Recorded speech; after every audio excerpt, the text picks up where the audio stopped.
really appreciate as a CM. We are in support of it as much as we do have our own programs in the department around the choral music. It's wonderful that we expect so much of the city, and it's in our calendar. I know the while you can talk over my picture, but I think this thing out of the city. I know that threat, but I think for the time it has been here and why it is still here, we do appreciate the contribution that it makes to even our creative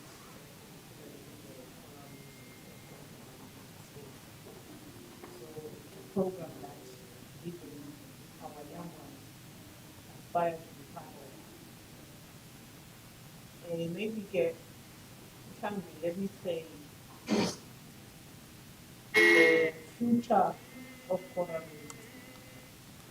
I know I might not be a qualified person to talk about, but from my own perspective, I'm still missing the developmental element to it, a targeted, structured development program.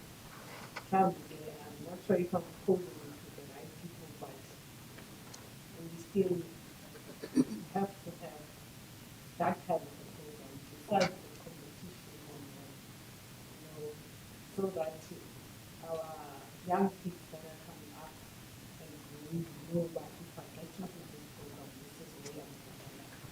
So this is the part that I'm still missing. If we have to sustain and grow this channel and get our young musicians to perform in bigger things in South Africa. So sadly, that's the challenge in my welcoming my master and program to all of you. Until we feel the need for that. Because we Buffalo City is very vibrant. We've got school, particularly those very concerns that are very good. We often wonder where are those kids going to go before they get into the adult performances. They still that gap. And in those ways, I would like to welcome you all and say enjoy the session. And thank you to Mr. Kokoma for partnering with us, seeing give value in our partnership with the department. And we are in full support of the program. And as much as we don't have the financial muscle, we know our situations, but we are always willing to assist, even in non-financial terms, so that the program becomes a success. Thank you very much. I wish you a successful 2 days in this workshop, and I'm very looking forward to the final program again of Binani in East London. Thank you so much. Thank you so much, ma'am. In fact, last BOM is not only a box support. Last BOM is a chorus. Last BOM stands for East London Chorus, conducted by his brother. Thank you so much for welcoming us. Pamgo introduced it facilitators. Perhaps I think it's very important, Mr. Chu, just a brief background of BOM, so that they understand when we talk of BOM. Thank you so much. I will hand over to you. Mr. Chu is the CEO of BOM and founder. Thank you so much.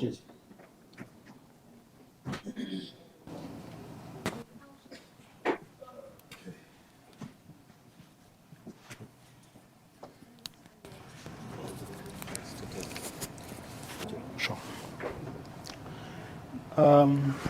Thank you so much for the opportunity. I'm not going to talk about the background of BOM. I think everybody knows BOM. It's been around. I think all I can say is it's been a journey, and I think as a fraternity, Choral, we need, I just want to encourage working together, making sure that we focus on the development, we focus on the organization itself. It's a tough industry. When you talk about funding, no one now is there for choral music. And I think if the sector itself is not organized, if people of the fraternity are not organized, you will see people having interest and also the promoters disappearing, because we no longer have a committed, support base.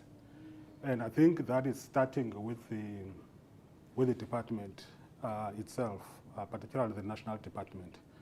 There's this view of choral being, it's not supported or funded because they don't fund competitions. So an element and a merit pagati, they've got a view that maybe choral music,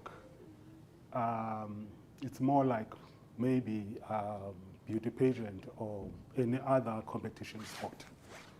Yet in the actual sport itself, there's number 1, number 2, number 3, and they acknowledge that. But when it comes to choral, even this is a public knowledge. You go to MGE forms, you go to all the models that they're having.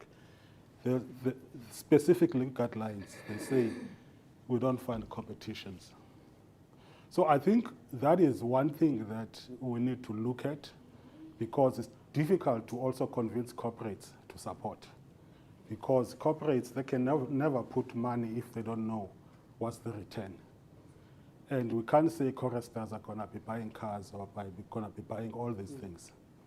So now you need a complex approach that is going to make choral music as a product to attract the audience that will appeal to investors.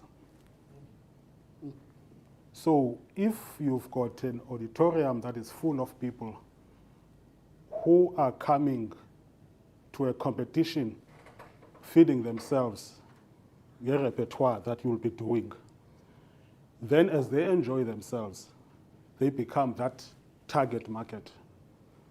That is where they will come, which means we need a lot of ethic and dedication in terms of rehearsals, in terms of making sure that we focus more on quality. Because without a quality performance, then you're not going to get, or you're not going to see that kind of audience. So no one will come unless there's something meaningful to invest. So we're not just now singing for the sake of Sitando Chola, but we are singing because we are trying to make a mark. We are trying to say we are here, even if we're going to be entertaining you, but please come and watch us. As they do that, then that is where you're going to see the support. Whether it's online, you're going to translate that to views. Whether it's physical, but there needs to be that kind of a thing. Because if we don't have that, then there's no hope. You can't get grants in the corporate sector. And the very grants are the ones that I'm saying now.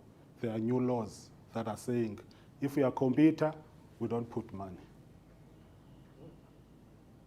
So even if you were to say now, maybe, if a concert, the performance fees, if you were to compare it with Afropop, how much will be that to ensure that each and every chorister, if you a performance to go and look after the household? It's not practical.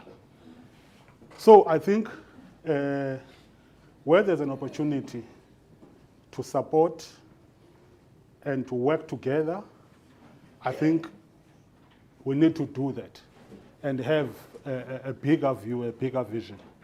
Otherwise, if it's an approach of sabotaging and killing each other and thinking that this is like 20 years ago, times have changed.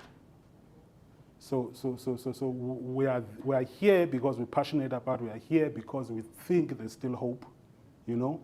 But I think we need to focus on making sure that we create a great quality. So I believe that with the coming BOM finale, we'll see more of that.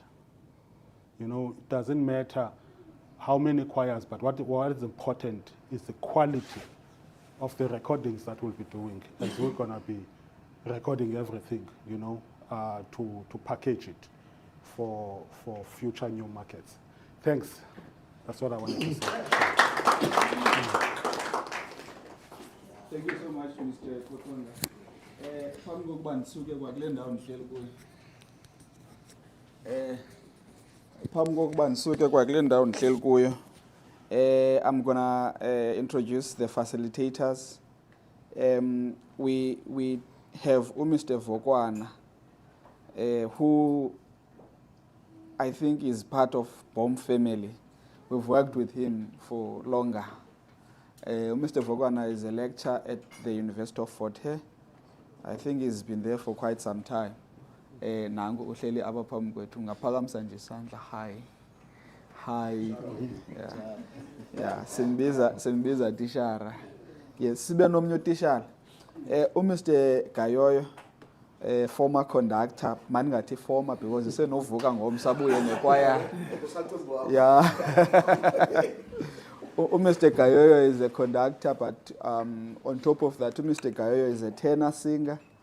Mr. Gayoyo is a pianist. Newari Mr. Chu. Singakhange si organize into yodlala. He's everything. He's everything. In development of music Eastern Cape, he's played a very big role. Usayidlala nangoku. Nangu Mr. Gayoyo. We welcome you, colleagues. We wish you nisisherele as much as you can. Not only us, but we do have an audience online. Zawusuka phambi kwenu. I wish you all the best.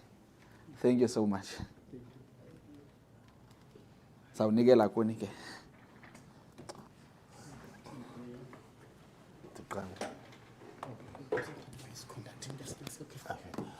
Right, Sanbonan. It's a pity that Sibambalwa, we're hoping that the workshop is going to be much more practical, and we actually go through the music. And it's a pity that we don't have the 4 voice parts, but we're going to try and use what we have, what is available. Before we start, we decided, Mr. Gayoyo, that sometimes music workshops don't actually reach the target because we come in as facilitators with our program, but we never ask the people we facilitate on, Ogochi, what exactly do you want? How should this workshop be run so that when you get out of here, you know that you're going to be able to translate whatever you got from the workshop towards a quality performance, as Mr. Koranga says. How does the workshop become a factory space for developing the kind of quality that you're going to transfer to your choir? So we are going to collect as Letanis Balala Zona, and we're going to quickly look at it.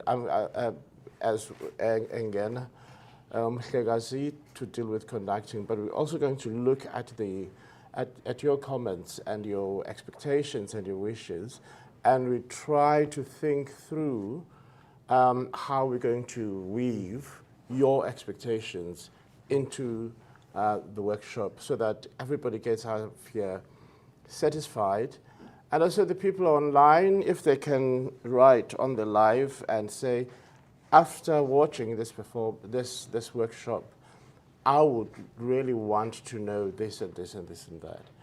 That's the first thing. The second thing that just came to my mind as we're speaking is that we live in a different world than 15, 20 years ago.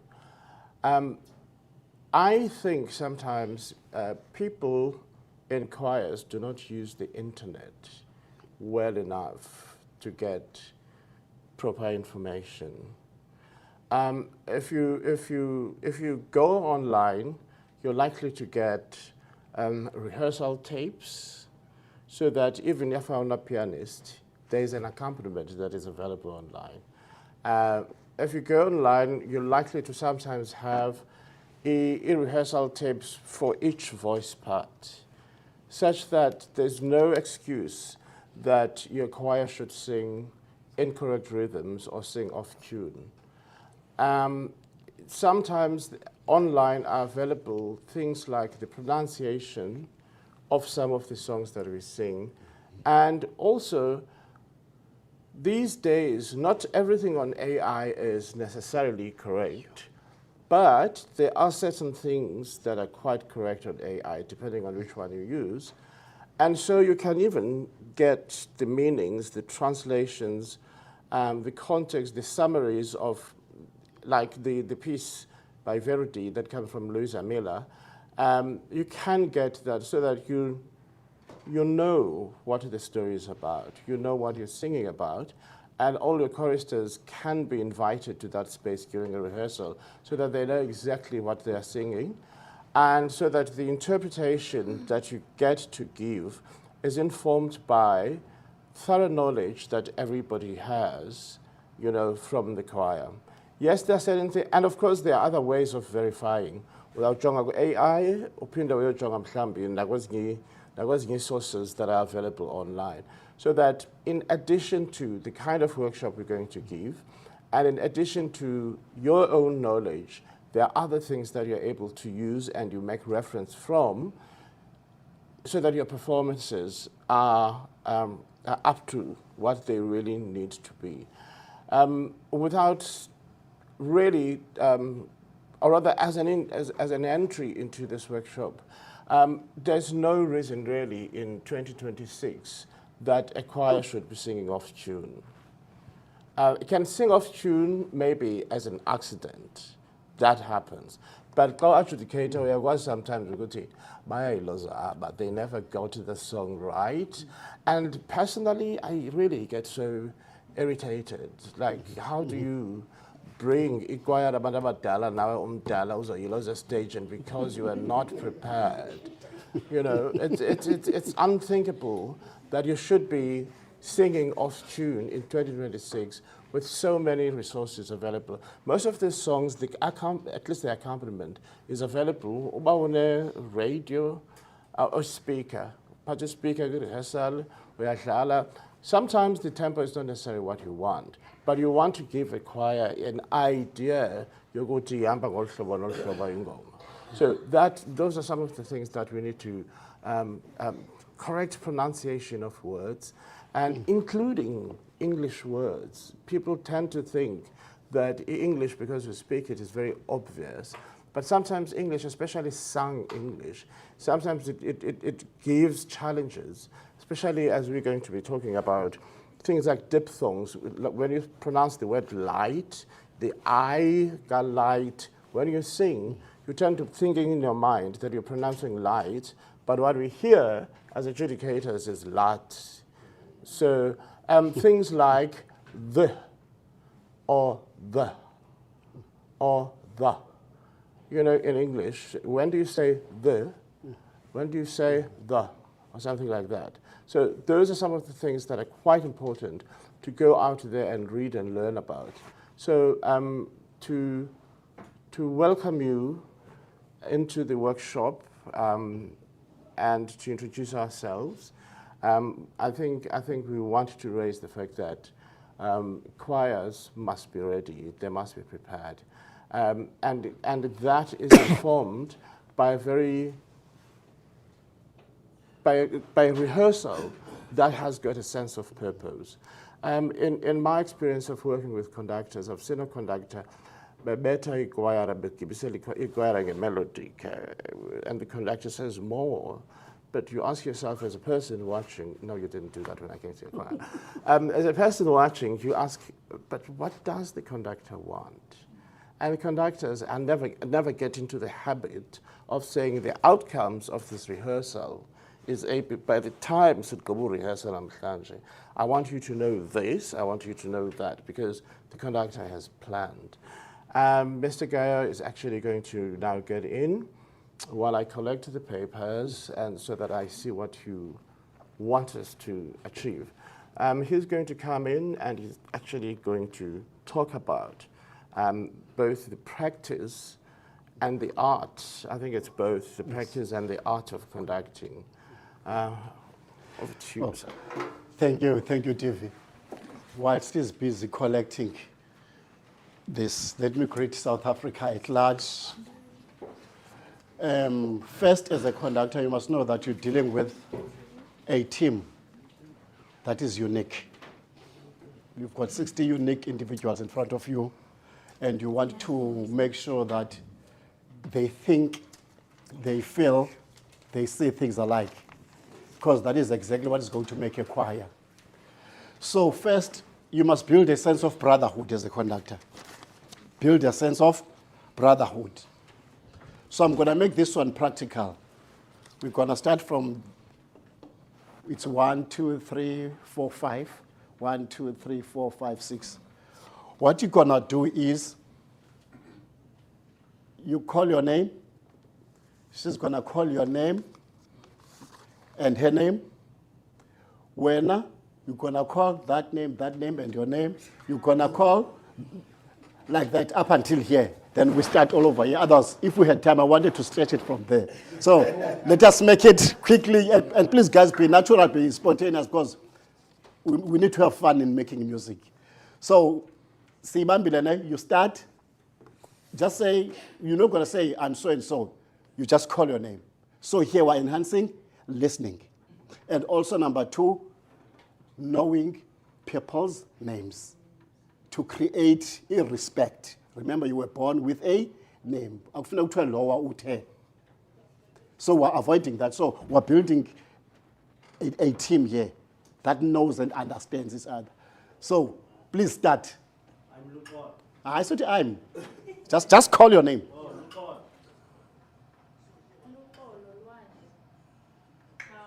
Lupon. No, focus.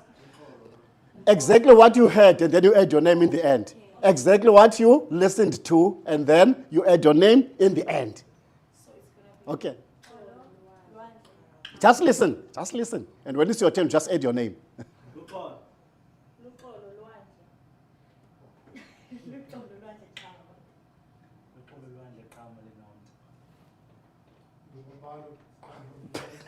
Can you see, colleagues? We're losing focus. Well, we're losing focus. I said first you listen what you hear, and then at the end you're gonna add your name. We're doing it for the last time. Don't panic, guys. Just have some fun. Even when you are making a mistake, just have some fun. I know this is on TV. Don't put yourself under unnecessary pressure. Let's do it for the last time.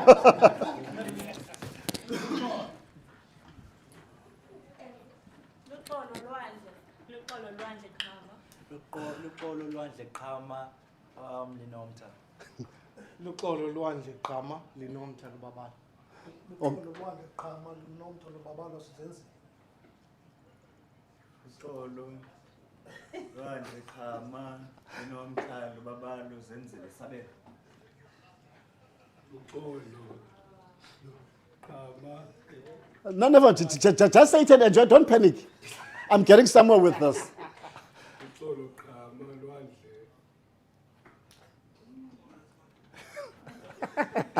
Okay. Now let's start from you, Bob. Okay, I think this one is too much. Okay, you start with you and then we go over so that at least we can all have a sense of achievement.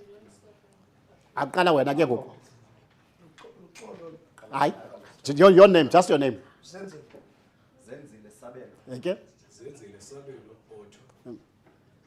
Zenzile sabelo otho siyabulela. Zenzile sabelo otho siyabulela cacile. Zenzile sabelo otho siyabulela cacile luvuyo. Okay, you see, we did not listen. We just used our memory and we connected that with sight. Why did you really have to look at any one of us? Can you see these are the dynamics? So you need your choir to memorize a very different language. Yet we're still grappling with what? With names. So can you see this? We need to be patient with them, like how I tried with you now.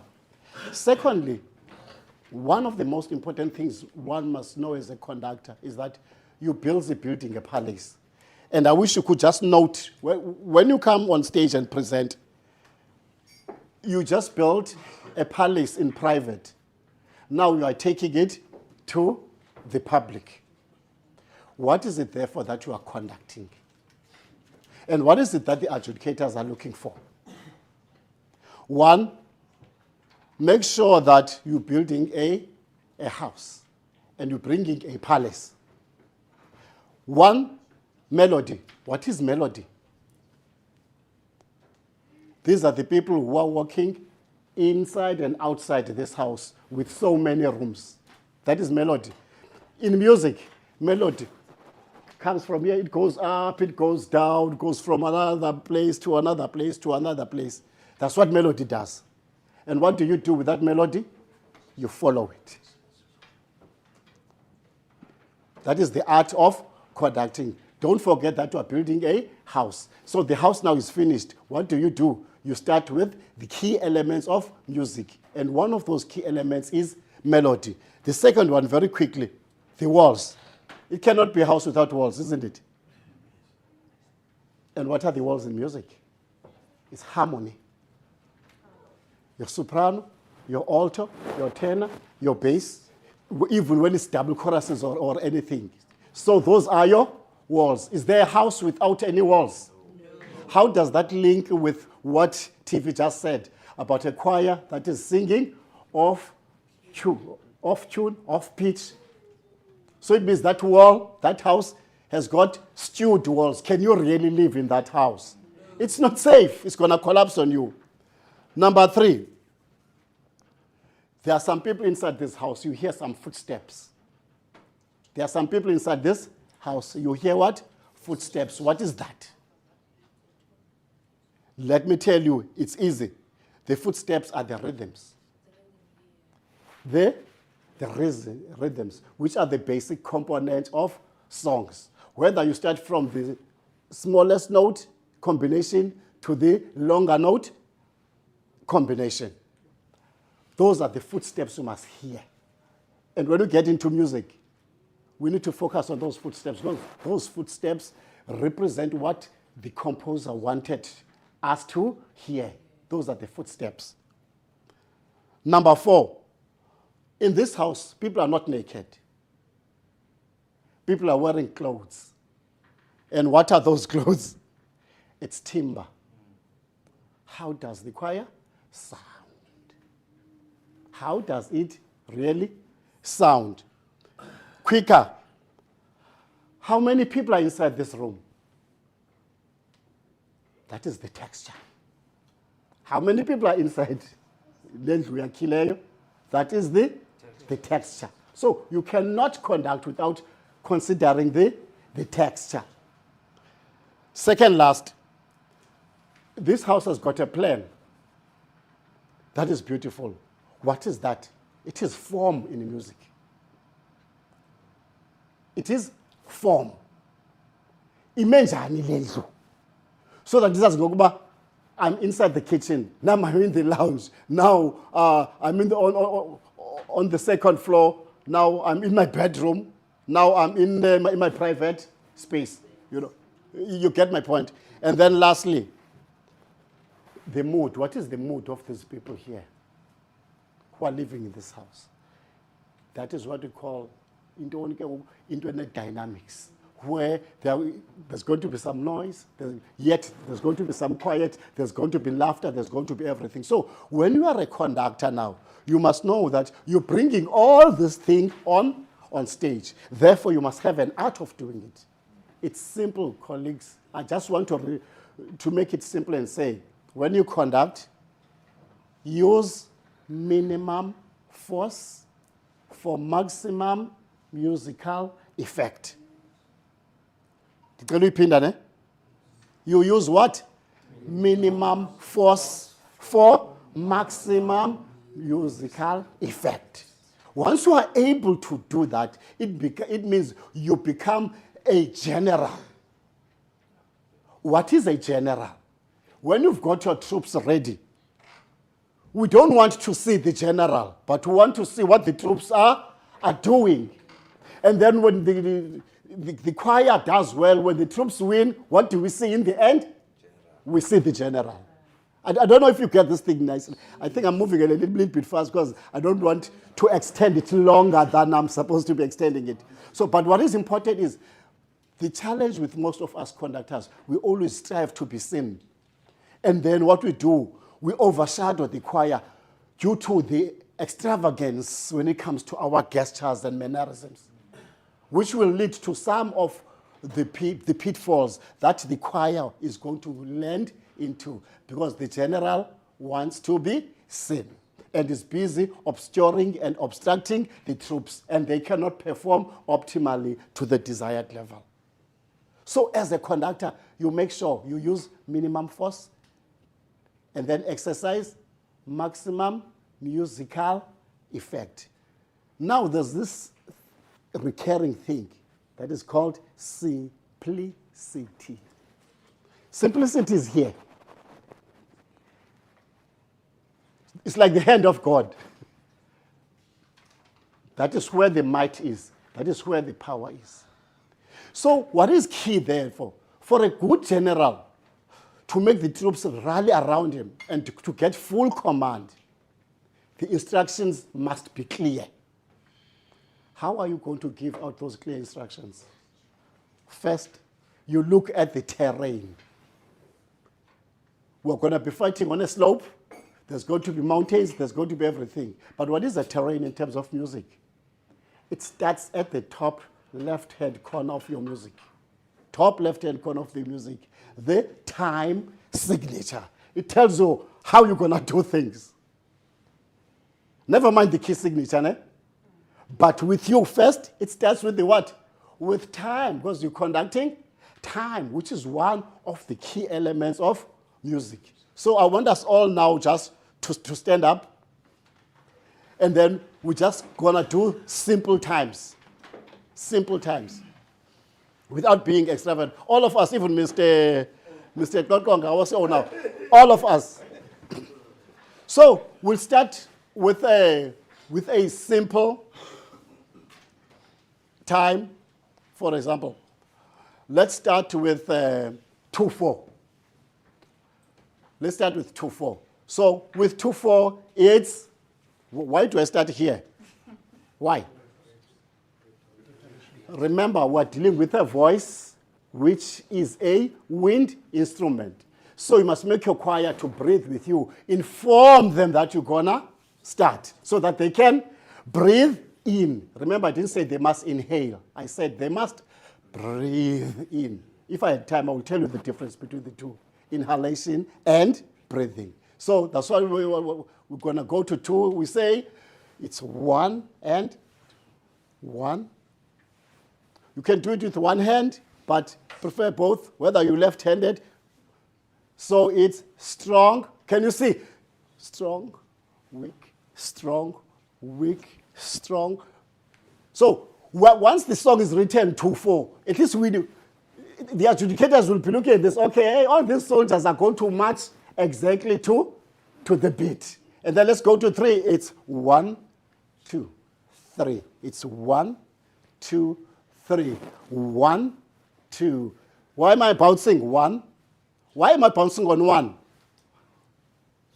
I'm not landing on 1. I am bouncing on 1. Why am I doing that? It's my strong beat, but I don't have to be extravagant. You know, that's why, but you rather add a bounce. That's why you'll see most of the conductors now doing that, because they want you to treat music gently with necessary lightness. And then it's 1. Then we go to 4. It's 1, in, out, up, down, in, out, up, down, in, out. And you're smiling, eh? Remember, it's reciprocal. If you're giving us the mask, you will get it. And if you're giving us a smile, you get it. And then this was all simple time. Ne? Then sometimes you will find some songs that are in compound time, but I'm not going to take the complicated ones. Remember, we said 2/4, isn't it? We said 2/4. And then how do we know that this song can be conducted in compound time? All you do is just say 3/2. 2/4, 3/2. So it's going to be 6/8. 3/2. Quickly. So now you were doing this 1, 2, 1, 2. Now let's go to compound time of Ubani. 2/4. We'll just say it's 1, 2, 3, 4, 5, 6. We haven't lost the pattern. 4, 5, 6. 1, 2, 3, 4, 5, 6. 1, 2, 3, 4, 1. And then maybe, let's say now you'll be conducting an orchestra, but this one's going to be complicated. But once you do this, you can see you are not out from that 2. But this one is just a bit longer. So that's what you do, just a bit longer, but it's still the same time. But you know, most of us do these things, but I don't know, maybe you go for a particular musical effect. So I haven't noticed any other one. I haven't seen a 12/8 or a 9/8, didn't I, in the music? So I don't think we need to go, okay, guys, let us be seated. So once you see things like 9/8, and then when you see 12/8, they all start from the simple time. So when you're conducting that, please don't forget to make sure that at least let it be clear that I'm still in that conducting pattern. Yes, there's going to be some songs that will force you now, especially maybe when you're conducting an orchestra, to change this for a particular effect. I think there is a song that will challenge us to make some few changes, but I think we will take you there when we reach that place. And then, lastly, how do you produce a great performance? I always say, let's always strive as a conductor to go for a hip performance. Hip performance. And that is all in the hand of the conductor. HIP, hip. Ne? Hip. And all the guys are smiling. Hip performance. By hip performance, I mean, especially in Western music, it's a historically informed performance. Hip performance. Historically informed performance.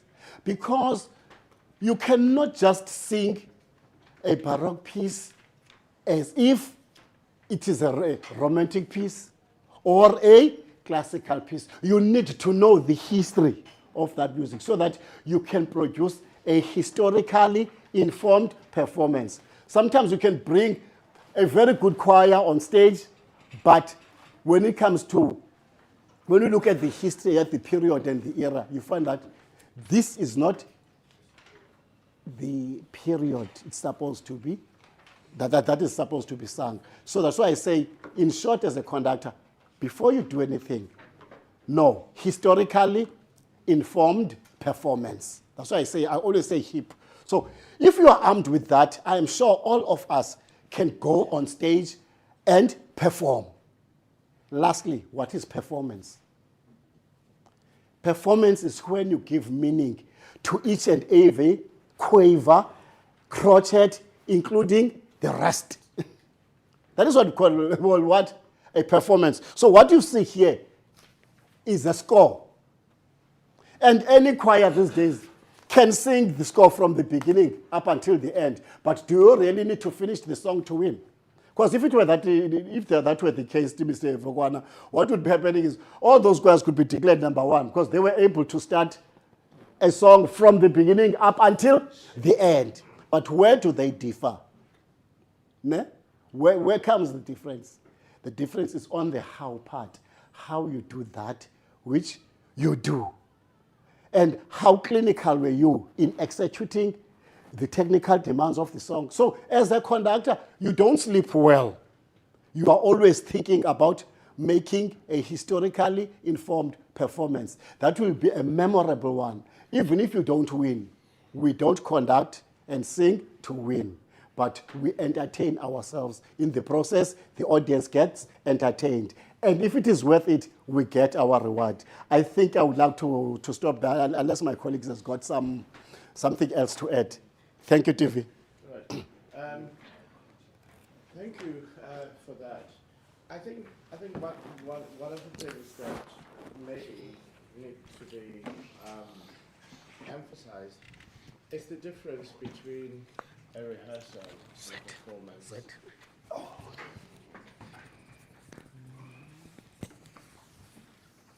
Thank you. Yeah, let me join it. Should I keep it?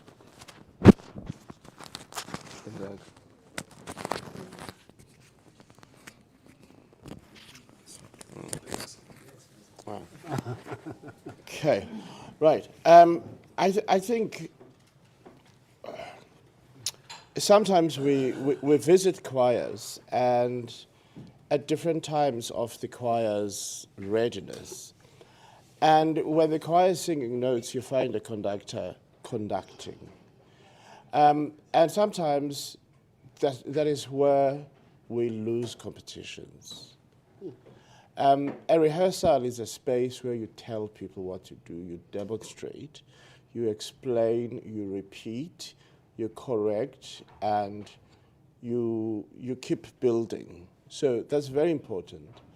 And then, as you're moving towards a performance, and this might seem very obvious because it is what most people do, but it's quite important as a conductor to really be self-reflective and be the greatest critic of your own practice.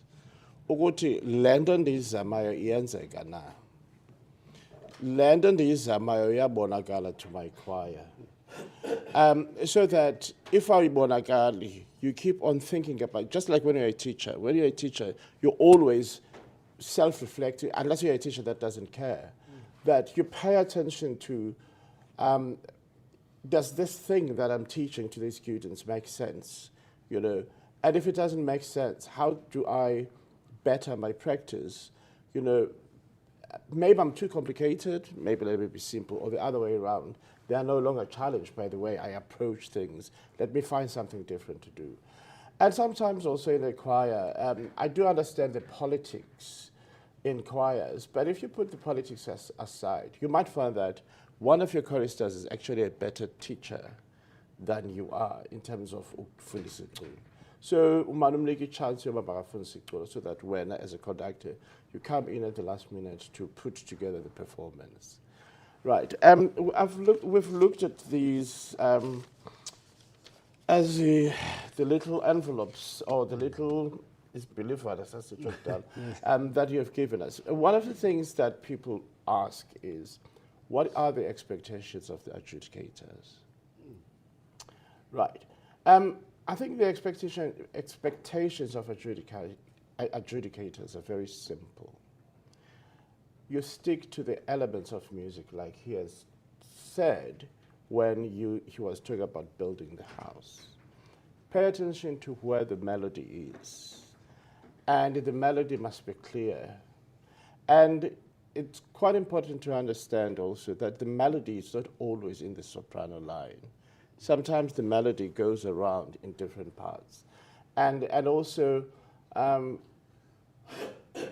some of the vernacular pieces, the melody could be in the males sometimes, especially when they're taking more from the traditional genres, your indigenous genres.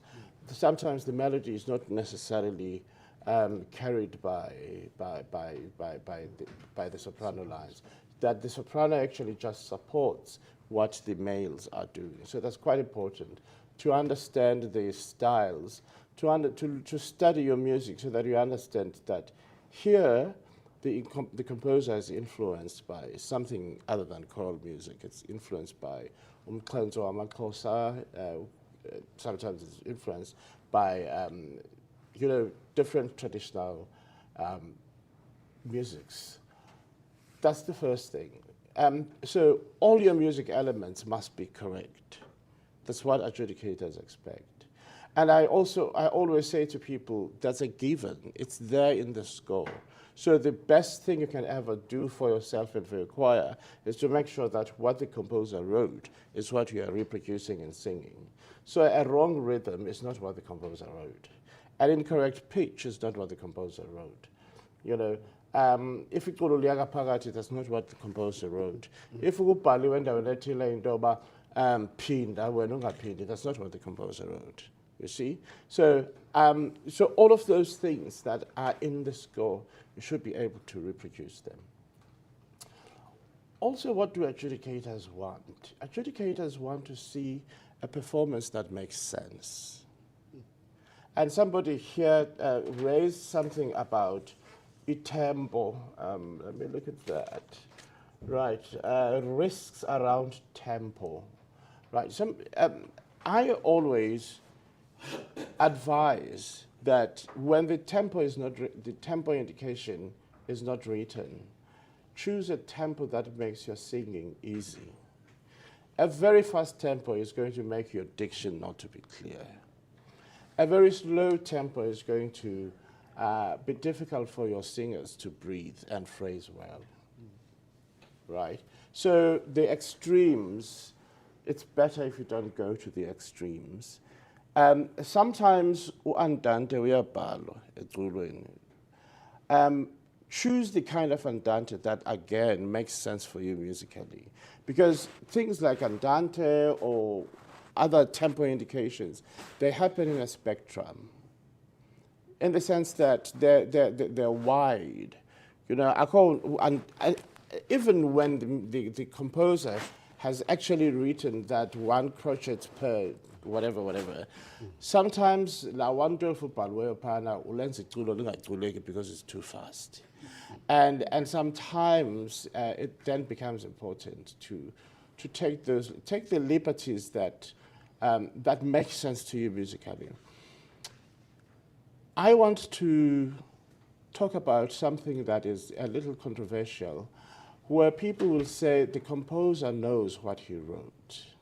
That is true. There's a moment when we worked with the Dadumnomia, and Dadumnomia was like, if I said my song is 5 minutes, I know exactly what that means. And I want my song to be done exactly in 5 minutes. But sometimes, and Nomia would say, I know that I wrote that a beat is equal to whatever per minute. So he wants you to follow that 120 or that 112 or that 80. But sometimes I slightly disagree.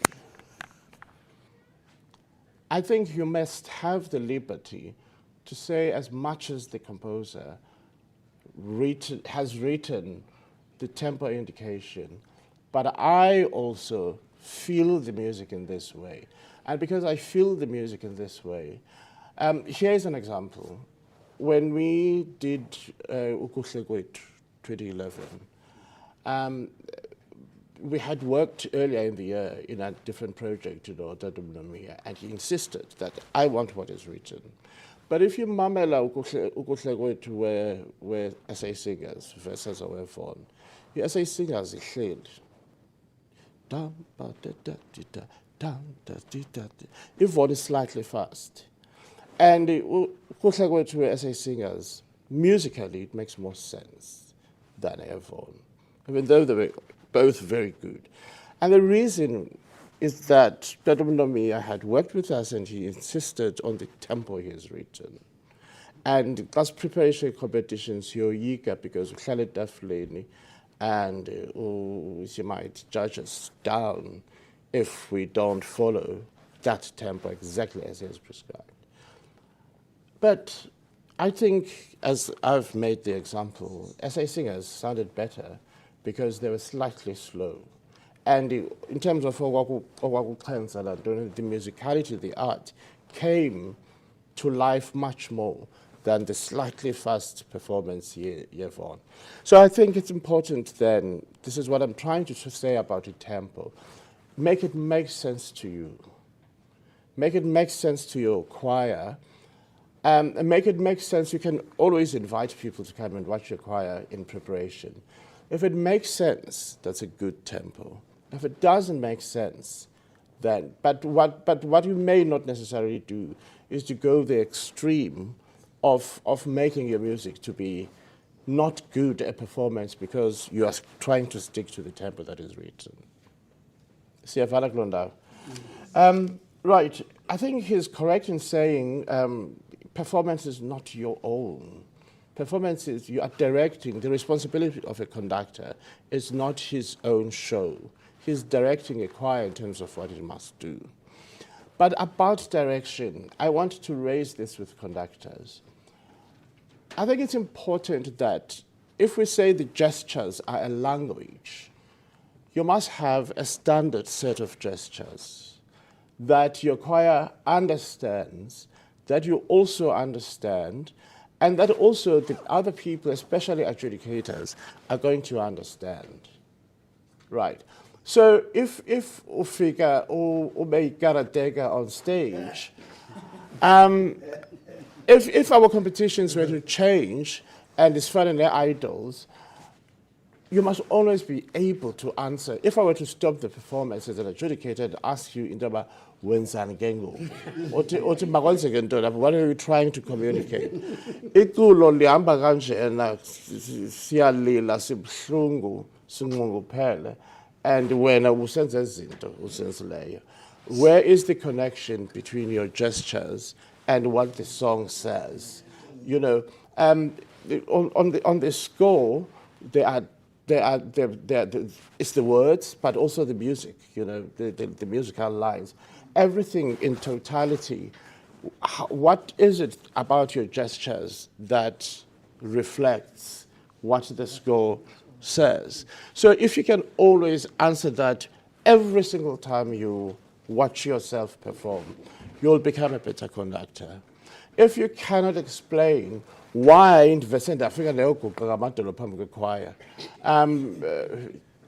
have you ever done that, for instance, in a rehearsal? I do understand that performer, there's a moment when I conducted a choir and I blacked out on stage. You know, the choir started and then over the last part, but because of the muscle memory, I was able to drive it. So there are those moments that you can actually possibly black out on stage. But if we take away the blacking out, practice your gestures. It always helps. And it always helps for your choir to understand your gestures, which is where ndibane ngxaki ngoconductor abaphuphayo. I have a problem with the uphupha conductor because iphupha limbonisa into that has not been communicated to the choir. Then iphupha ngokulothisa choir. And I'm not saying you should not dream. You can dream your performance. But the dream must be articulated so that a choir, they understand the gestures. You know, it's quite important as an adjudicator that choir, this is how I want a crescendo. Choir, this is how I want a diminuendo. Choir, this is what I want to, this is what, because also some gestures, we do them so that the choir can articulate better. For instance, a section that is a bit jumpy, you have to have a language that the choir will understand so that they're also able to sing jumpy. But also the adjudicators must be able to see that, and also the audience must be able to see that. But if there's no coordination between your gestures and what the choir is doing, you are leaving us as adjudicators wondering about what's the performance, you know. So conductors that are here, practice and practice and practice. Practice your starts, practice how you close sections, practice how you change. For instance, choirs tend to have a problem with the retardando and the things like that when you're changing tempo and you're getting slower and slower. The choir must know exactly that at beat 2 of the last bar, that's where we begin to be slower. And you then 2, that's it, like 1, 2, 3, 4. Those are the things that you need to actually direct your choir quite well so that they see that the tempo here is changing and all that. Right. Ikhona into? Ndifuna ukuresponda kwezi messages before we, I think according to the program, we're going to be talking about the voice and the singing. How do judges judge choirs? What are they expecting from choirs? We expect choirs to sing well. I'm not going to lie, and I just don't like a choir that sings badly. I mean, what's the point? The point is that you train your singers to sound well. And how do you get singers to sound well? Choirs sometimes, I mean, I've trained choirs 1,000 times. Sometimes people would say to me, come, it's impossible to do that within a short space of time. But those choirs that sing very well, Vaughan included and others, they sing very well because they recruit good singers. So pay attention to your recruitment. Pay attention to your recruitment. If you have got means, get your singers from anywhere in the country. But if you don't have means, you're a small, growing choir, or you're an institutional choir where the rules say you cannot have more than 5, I think with the Forte choir, it's not more than 5 people from outside. So in a situation like that, you have no room to recruit.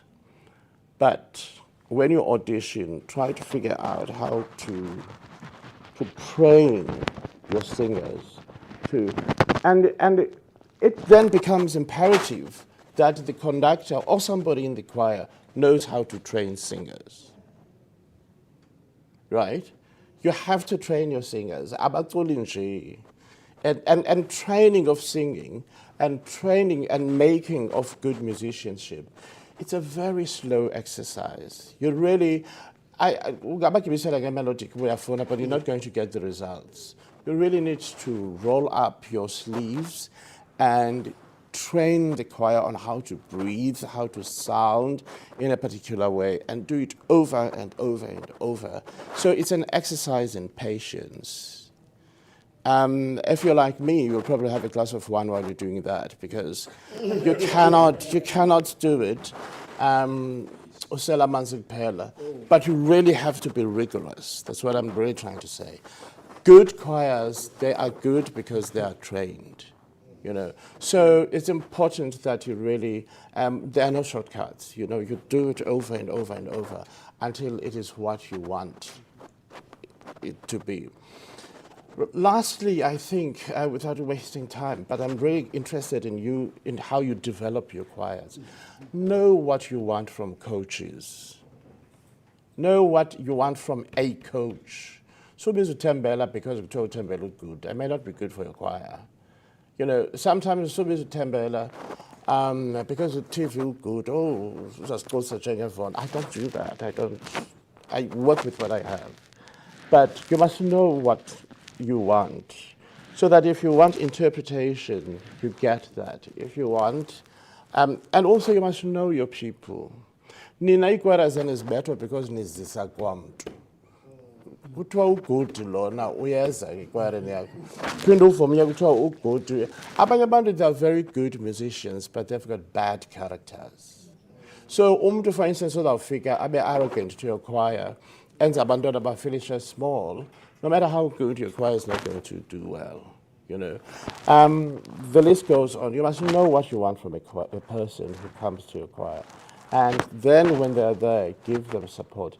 Niyeke nalento yoba sifike sigwara nzeni kuthiwa xa ephumile seniyeke yonke le it's a little disturbing. Why did you get me in the first place? You know, when you need to have a conversation with the person who comes and trains the choir, so that you don't have to be saying, zeniyeke yonke le beniyixelele. And the importance of really knowing your people. I'll make an example. There's a choir that I trained somewhere, and again, it's not yours. So I go to this place, I train and I train and I train. Me, now, my belief in voice is that you must sing like you're dead. So talent is more me, no more than you must, diction must be clear, like you sing like you're speaking or you're talking.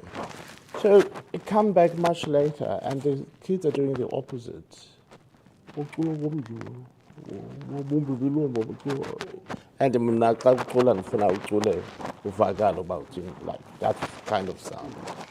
And I had to find myself stopping the rehearsal because I had no idea what they were doing and why they were doing that. And eventually somebody told me that somebody had come to the choir and did the opposite of what. You have to trust your coach or your trainer so that you all work towards the same.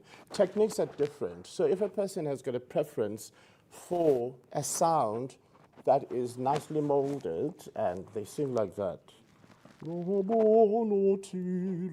if they sing like that, somebody else likes that. I don't. So then don't call me to a space where today I say, then the next day somebody comes and says, it's a waste of time, but it also confuses your singers. So if you're wasting time and you're confusing your singers, they're not going to have the right confidence to actually be on stage, you know. So it's quite important that the people you invite and the practices in the choir. Another thing that perhaps is important in the choir is vocal health, which we're going to talk about now. And we're also going to do it so that we understand that, again, good choirs have got healthy voices, including both practically as you sing, but also things that it's quite important to have nice water all the time when you rehearse, but also closer to the performance, it's nicer to have things like mina ndiyabhiliva ginger. Ginger, it's not for making people sing nice. If I was ucula uyawuphimba noba idla kangakanani ginger. But ginger really helps with the clarity of the passages for ucula. Closely ginger, you're less likely, you're more immune to your flu. Closely ginger, the inflammation that takes place in your cavities that support singing tends to go away. So ginger is helpful in terms of that. But not everybody likes ginger. But also ginger comes in different forms. I mean, they don't like it too ginger, but maybe they want it as really. But those things help. Your singers, closer to the competition, they must have scarves or at least masks so that, especially going to the competition. And also when you come from, that issue of microclimates does matter. Sometimes you come from Monti, uyocula eGauteng. Gauteng is a higher latitude, not latitude, altitude. It's a higher altitude, but also it's very dry.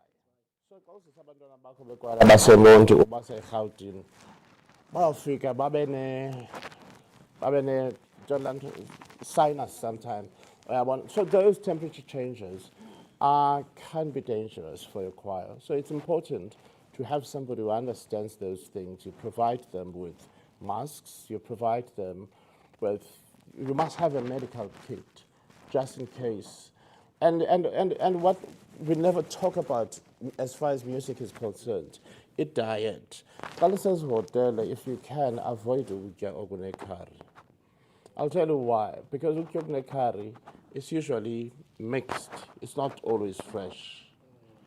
Sometimes it's stew. If you can, get your choir to not eat this stew because it's not always fresh.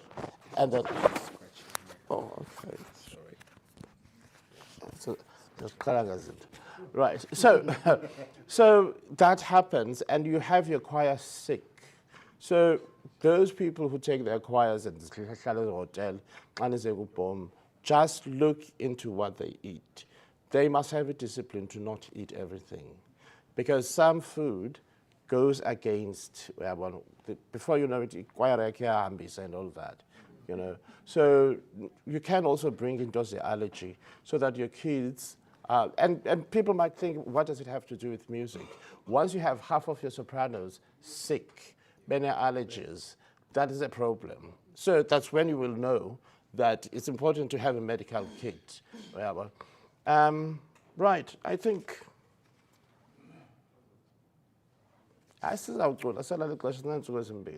Right, I think what they also raise here is music analysis, interpretation, stylistic features, and so on and so on. I think we're going to talk about those as we do the music.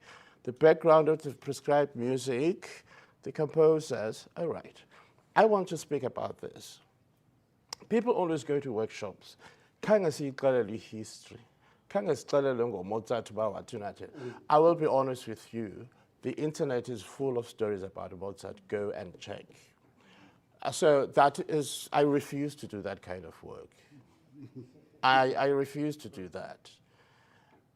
It's there in the okhona kuthiwa basebenze mabangaxhomekeki kuthi uba ufikile akathetha ngoMozart ukhona uMozart online ungafunda ngayo uba wayizalelwe phi walala. But here is something that I want to raise that matters. What do you do with the knowledge about where Mozart came from in as far as the performance is concerned?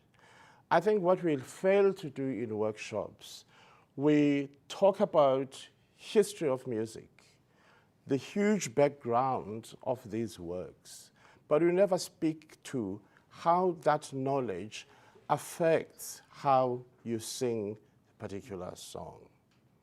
Right. So for me, I think what matters more than anything else is what he said, that the idea of HIP, which is historically informed performance.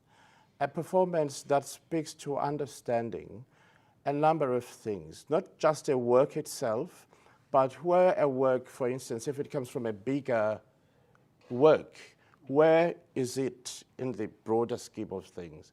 Because some songs, they are what they are, especially if you're looking at Then Comes the Dawn. Then Comes the Dawn comes at a particular part in that work. And the character of that song speaks to where it is in the broader work, the seasons. Does that make sense? So that's the kind of history that we want to. A couple of weeks ago, we had a conversation with Mr. Njeza. The Gloria they sang, I think it was 2012 or 2014. And he raises the fact that Mozart in that Gloria, he does a number of things. He uses a lot of drums and everything, because that Gloria is meant to arouse emotions because something that was happening before was kind of. So how you treat a piece of music, how you gather information should really be important in terms of understanding how to interpret. Does that make sense? So while we might talk about the history of Mozart, we must understand that early Mozart might be different from late Mozart. And early Beethoven might be different from, rather than just always saying it's a classical period piece, you must also remember that, yes, it is classical, but it's early Beethoven. He is influenced by Haydn, but late Beethoven is preparing towards the Romantic period. And therefore, the temperament of the works are quite different. It's not just a classical piece. By the time you're doing the late works of Beethoven, you're beginning to move towards the Romantic era. So that kind of knowledge is what you should always, whether it was presented in a workshop or it's not, when you go out on your own and want to learn about the pieces, ask yourself, when was this composed? Is this early Mozart or late Mozart? But also you ask things like, does it come from a mass, or does it come from an oratorio, or does it come from something else? And if it comes from a mass, what kind of a mass? Is it a mass ordinary, or it's a requiem mass, or whatever? So that immediately tells you that kind of knowledge, that kind of understanding of history becomes important. Also, one other thing that I want to raise in passing before the Pumle, sometimes there are problems scholarly about the so-called historically informed practice. That if you say Baroque music was like this and like that, sometimes, like abantu bazawucula kancinci because it's a Baroque piece, Toby sound, not all the Baroque pieces were written for a small number of people. If you look at Handel's Messiah, for instance, and you read the history of the performances of Handel's Messiah, even Haydn's The Creation, they varied in numbers. Sometimes I think it's important to think about the character of a piece. Like with Hallelujah Chorus, you cannot tone it down because you're thinking in your mind, aye, Baroque, watching. The energy of that piece, where it stands in the work and what it is doing textually, in terms of the words, you cannot tone the Hallelujah Chorus down. So also then, when you go and do this research, don't just go to one source. Compare the different sources so that your information, so that you are better informed for doing the music. You know the choices you're going to make, and you know why you're doing those choices. And lastly, when you prepare for a great performance, in your research, compare zimbalwa izinto that are not found online. Compare performances. If you can, find a much more recent performance and an older performance, and a much more professional performance, and something else, so that you can be able to see how people interpret certain works. And of course, there are certain conductors like Simon Rattle and a couple of others whose interpretation is always top-notch. You can go with those as well. Okay, I think then we are now going to do the more practical things. Sit down the program, and how will we do? Who is there to time us? Mina, I speak for 7 hours non-stop. My students know that. So if I'm not timed, I'm just going to go on and on and on. It never stops. So we need somebody. Azila, you're going to help us with time. All right.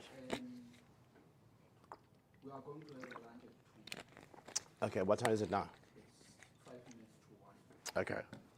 So, what have we not done? The basic vocal skills. All right, let's stand and do the basic vocal skills. Right. Let's stand. Let's stand. Right.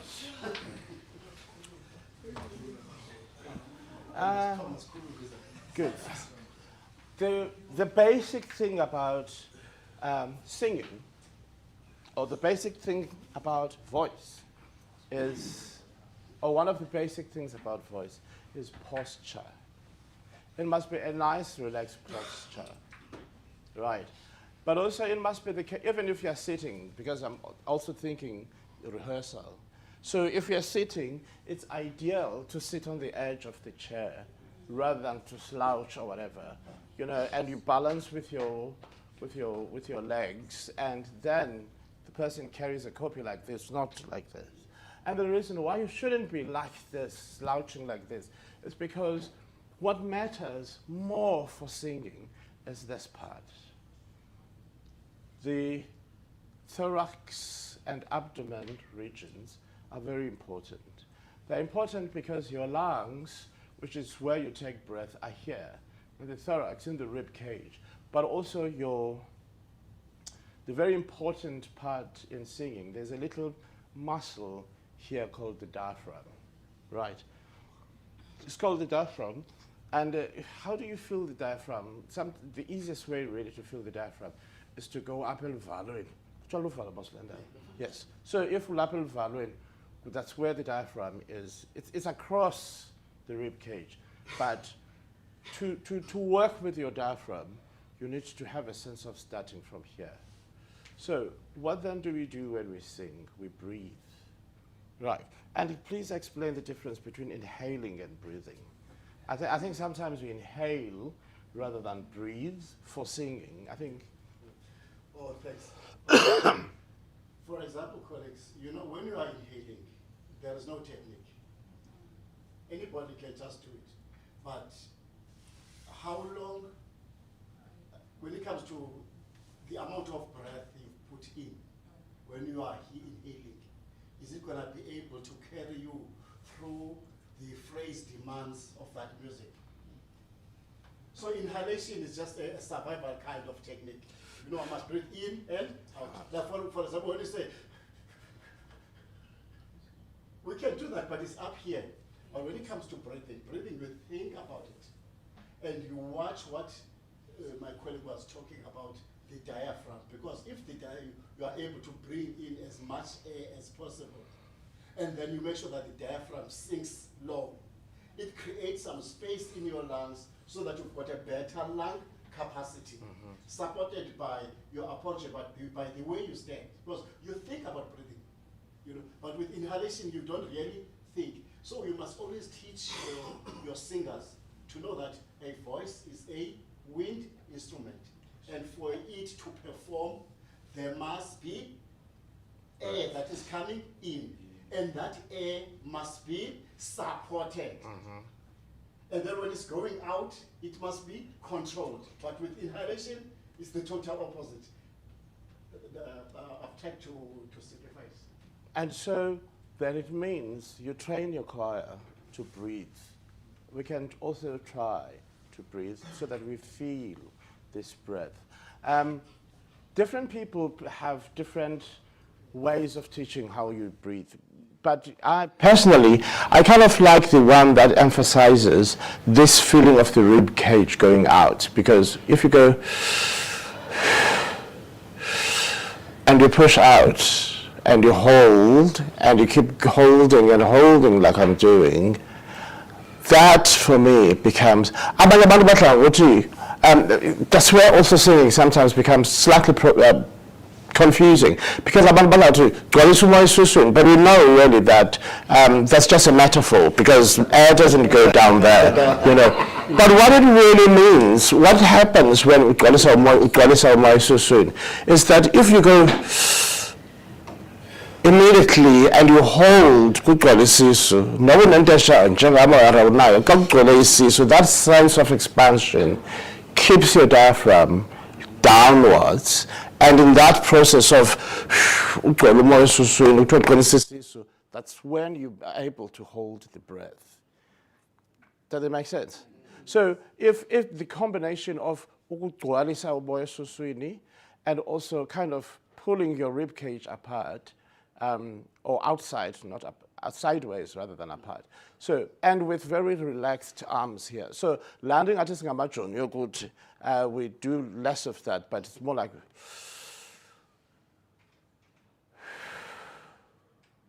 So if you're relaxed,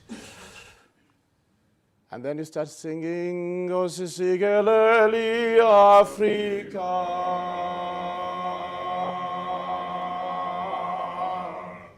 That is the basic. If you do that with your choir, over and over and over and over, and it will help them to manage breath, right? Most music that we are singing is usually in 4-bar phrases. So what I then do when I work with singers is that, well, if we are in 4/4 time, 1, 2, 3, 4, 4 of those 1, 2, 3, 4s, that's 4 bars. So when you sing with a choir, they breathe, and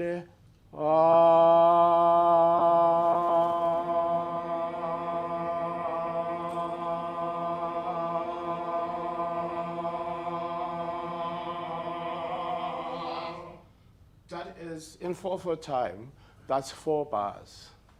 And also when you're training them, they don't have to sing, you can play with the pitches, right? You can be, personally I don't quite like written down exercises. I improvise them but you can also take a line in the music that you're doing, and you use that, right, to build. And remember, breathing is technique. Technique is something you develop. So it's quite important to do that. So while you breathe and you make sure that your choir does sustain and all that, then you also have to work on the range of the choir. The choir must be able to go up and down the scale, and you keep on tuning up and tuning down so that the choir can go high or can go low. But also, sometimes people think conductors need to be good singers. Not necessarily. But if you understand the kind of sound you want, you can tell your singers that I want an ah. They will sing it for you. I want an eh, not an o. I want an e sound. Izinto, not izinto. So that's how you develop some bright vowels there, to where you place your e, or ah. Does it make sense? So what I'm trying to demonstrate here is that you don't have to be a good soloist singer to direct a choir. So you can actually tell your choir that, no, altos, your sound is too open. I don't want ah, I want ah. So you speak it to them and then they sing. So don't actually deny your choir proper training because you say, hey, angicula kamandi. Uyakwazi uthetha mos and indlebe yakho iyeva. So you can tell them that. So that is basically the basics of singing. I'm not going to go deeper into that, but there's something important about singing. You can stop me anytime, and you can also come in and ask questions. When your choir can sing, abantu badla ngobuza kum into yoba, how do you manage ivoni kugcwele superstars? Don't ever be fooled by people who come to your choir as superstars. Discipline them. It's not about them being superstars. It's about them singing as a team. Right. So make sure that you work with your sopranos that xa becula over individual voice. Blending is very important. And funeka ube nguconductor onendlebe. Blending is very important. But also blending is not only just sopranos singing together and amazwabo, they gel.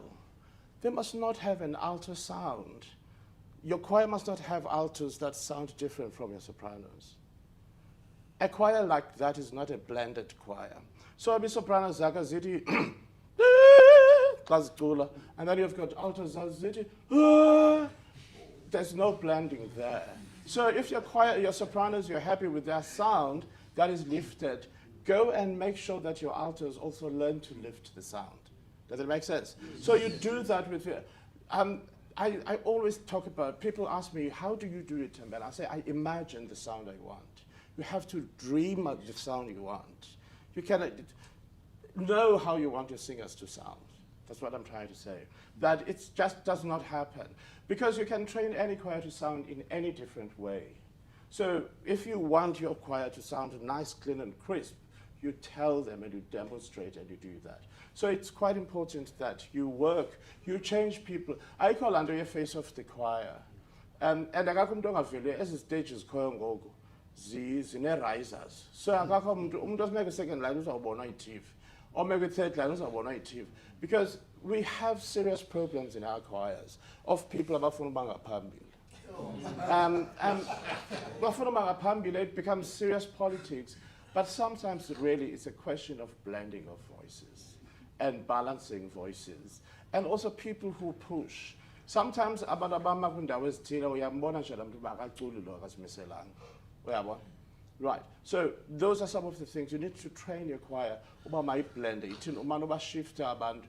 Because we had a conversation which I think I can share with you with friends at home.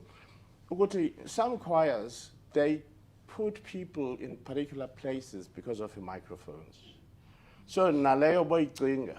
So xa into about those with the biggest voices, usenobafuna ubasa phakathi imics uyazibona uba sisecaleni.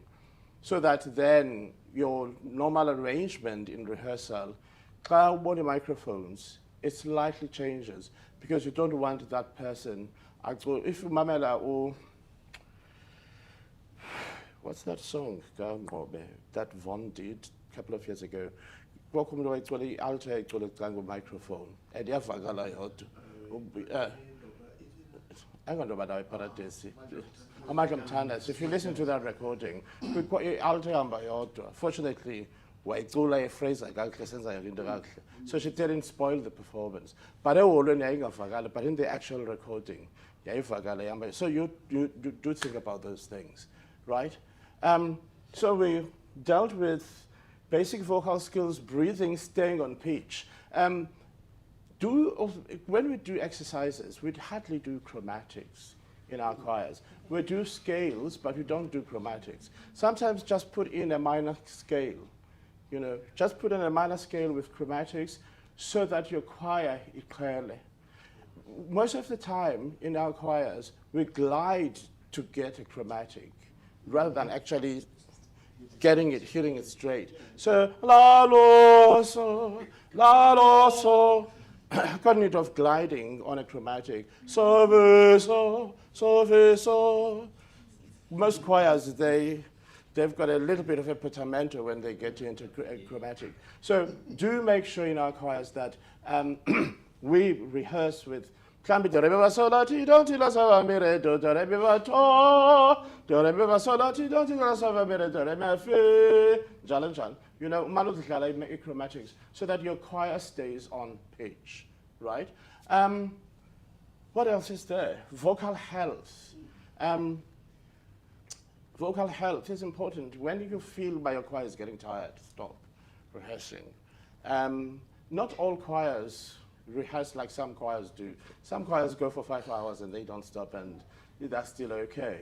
But I think especially if you work with younger singers, just maybe an hour and a half and take a break and again, and so on and so on, so that you don't have a choir. Ungaforce abantwana bacule begula fak. Uzamyeka phila xa enefluanyana makangaculi, uyabona, because that kills the voice, right? But it's important also, and I'm going to say this controversial thing, it's also important to really challenge your kids to develop good habits. Sixakwe yi-vape.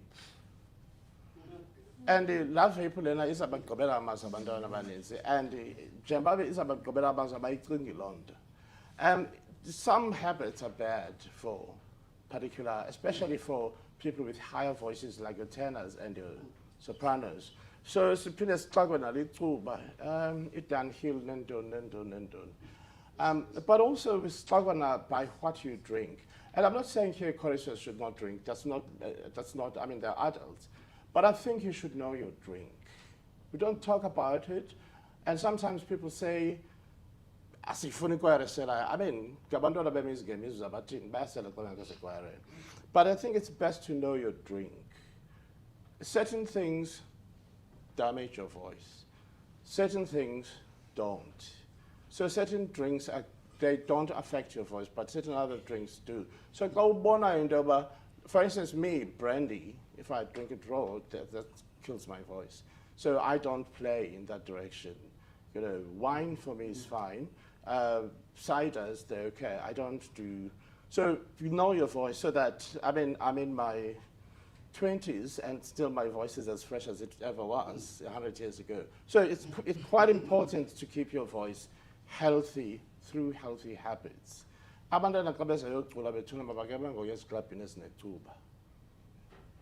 Xa uzayocula ikwayara yakho babame ngokuya esiklabhini esinethuba, because that smoke really does something to the fragile instrument.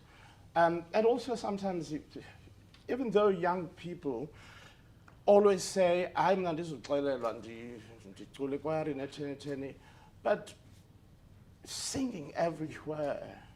Usecaweni yakho namhlanje ukwenye icawe ngenye imini, usekwayareni yakho ngenye imini, ucela ngamapolisa ngapha, ucela ngonesi ngapha. You're singing everywhere. Different conductors want different things. And if when you kwayara kuzawuthiwa yithi oh, kwenye kuthiwa yithi ooh, kwenye kuthiwa yithi ah, before you know it, something just gets lost in the voice. So that's also very important. Keep the voice, sing well. I think the scale is always important.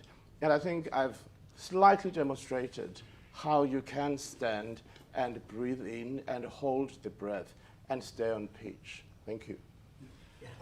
I think the only thing I can add, TV, is just on the diagnosis of vocal folds. when it comes to singing in a choir, as well also as a solo. The question of diagnosing vocal faults. If, as a conductor, you allow those vocal faults to persist, you are inculcating that culture. So I just want to advise the key ones you can easily see. You don't even need to be an expert. There are physical vocal faults. Those you can just see. For example, the way they shape their mouth, the element of constriction here, the tension in the muscles, the forehead and all that, the reddish eyes, you can easily see those things. So those kinds of habits, you don't even have to embarrass a singer doing that. Because if you allow that thing to happen, the next person is going to think it's going to be right, and you're going to end up with a choir which has got these physical vocal faults. When they perform, you find that you don't enjoy the music. You're worried about how they are feeling. The element of constriction is just glaring. So if you can see that some of your choristers have got those visible faults, please work with them separately and try and overcome them. But respect the fact that they are here at the practices, and also make sure that when you correct them, make them feel and understand that it is good to eliminate such things.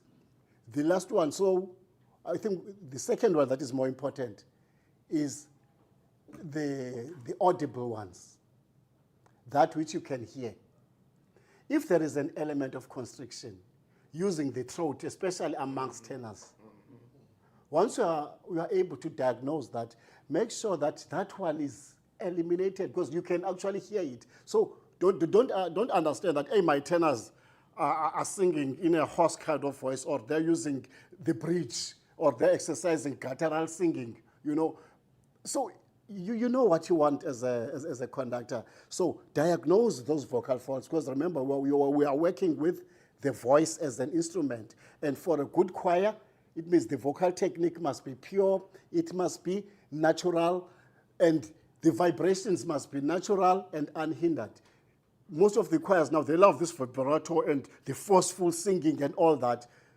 As a choir conductor, once you tolerate such things, they become the culture of the choir. The goatish sound, the tremolo effect and all that. You find that the choir sings nicely but cannot stay on pitch, because the vibrato element, which the conductor understands that it is wrong, but the conductor allows it to persist, and then it becomes the culture of the choir. So let us please diagnose the vocal faults and try and eliminate them as quickly as possible. But if you cannot, like Utembela just said, if you cannot find somebody within the choir who's also gifted in that, and allow maybe one of your best sopranos to work with the sopranos, one of your best altos to work with the altos, so that you get what you want, so that you've got that uniform blending, uniform approach, uniform dynamics. There are 8 uniforms that a choir must master.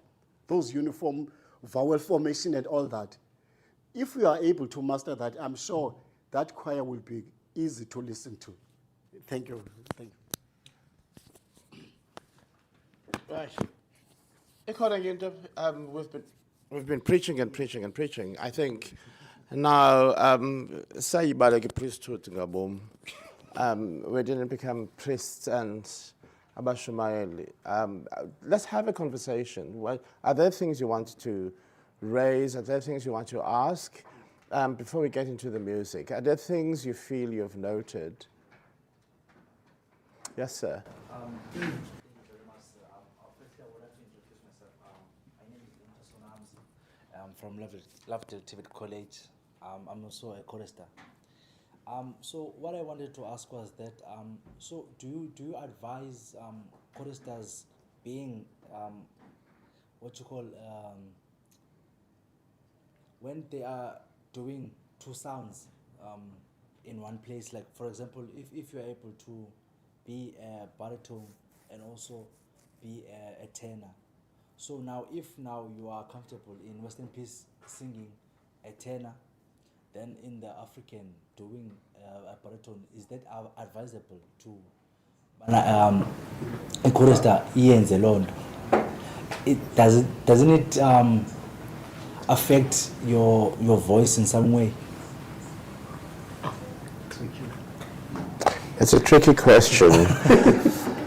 It's tricky also because I'm a bit of a rebel. One thing I've noticed about singing is that some of the theories around singing have been developed elsewhere, and they don't necessarily have a universal application. I think for me, it should be less about being a baritone or a tenor. It should be about the range of what you're singing. Are you comfortable? Because certain songs you find that you are a tenor, but it's scored very low for the tenor voice. Or you're a baritone and it's very high. So I think it's about where you can be both a tenor and a bass on the basis of where and how the music is scored, rather than necessarily taking on the identity of I'm a bass or I'm a tenor. You know, if it's too high and you're comfortable with it, and also things like whether a person sings what part depends on what is needed in the choir.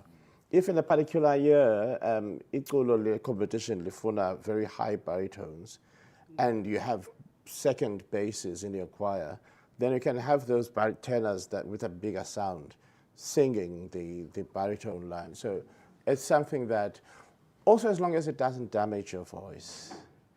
Some people will make soprano, say alto, before you know it, the voice is low, it never goes up again.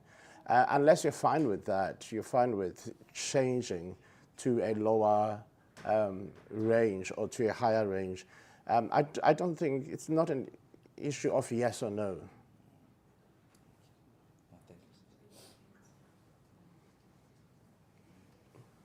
Vug, what's there in your choir that you want?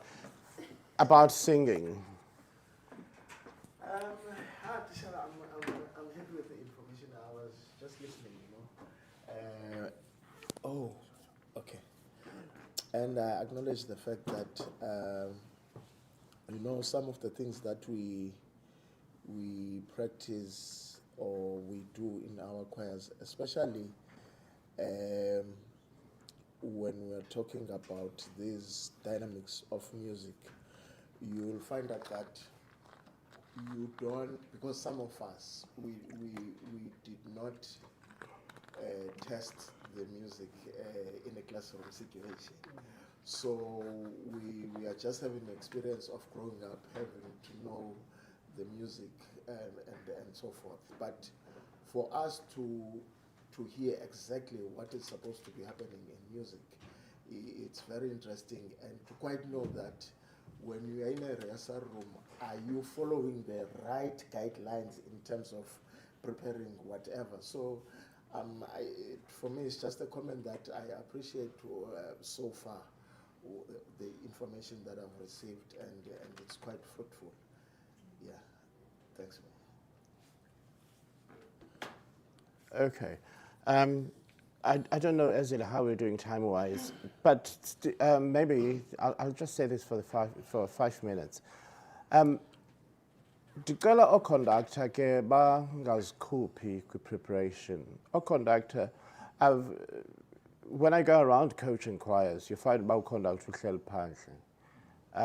Akayi uyachaya phandle, uyathini phandle.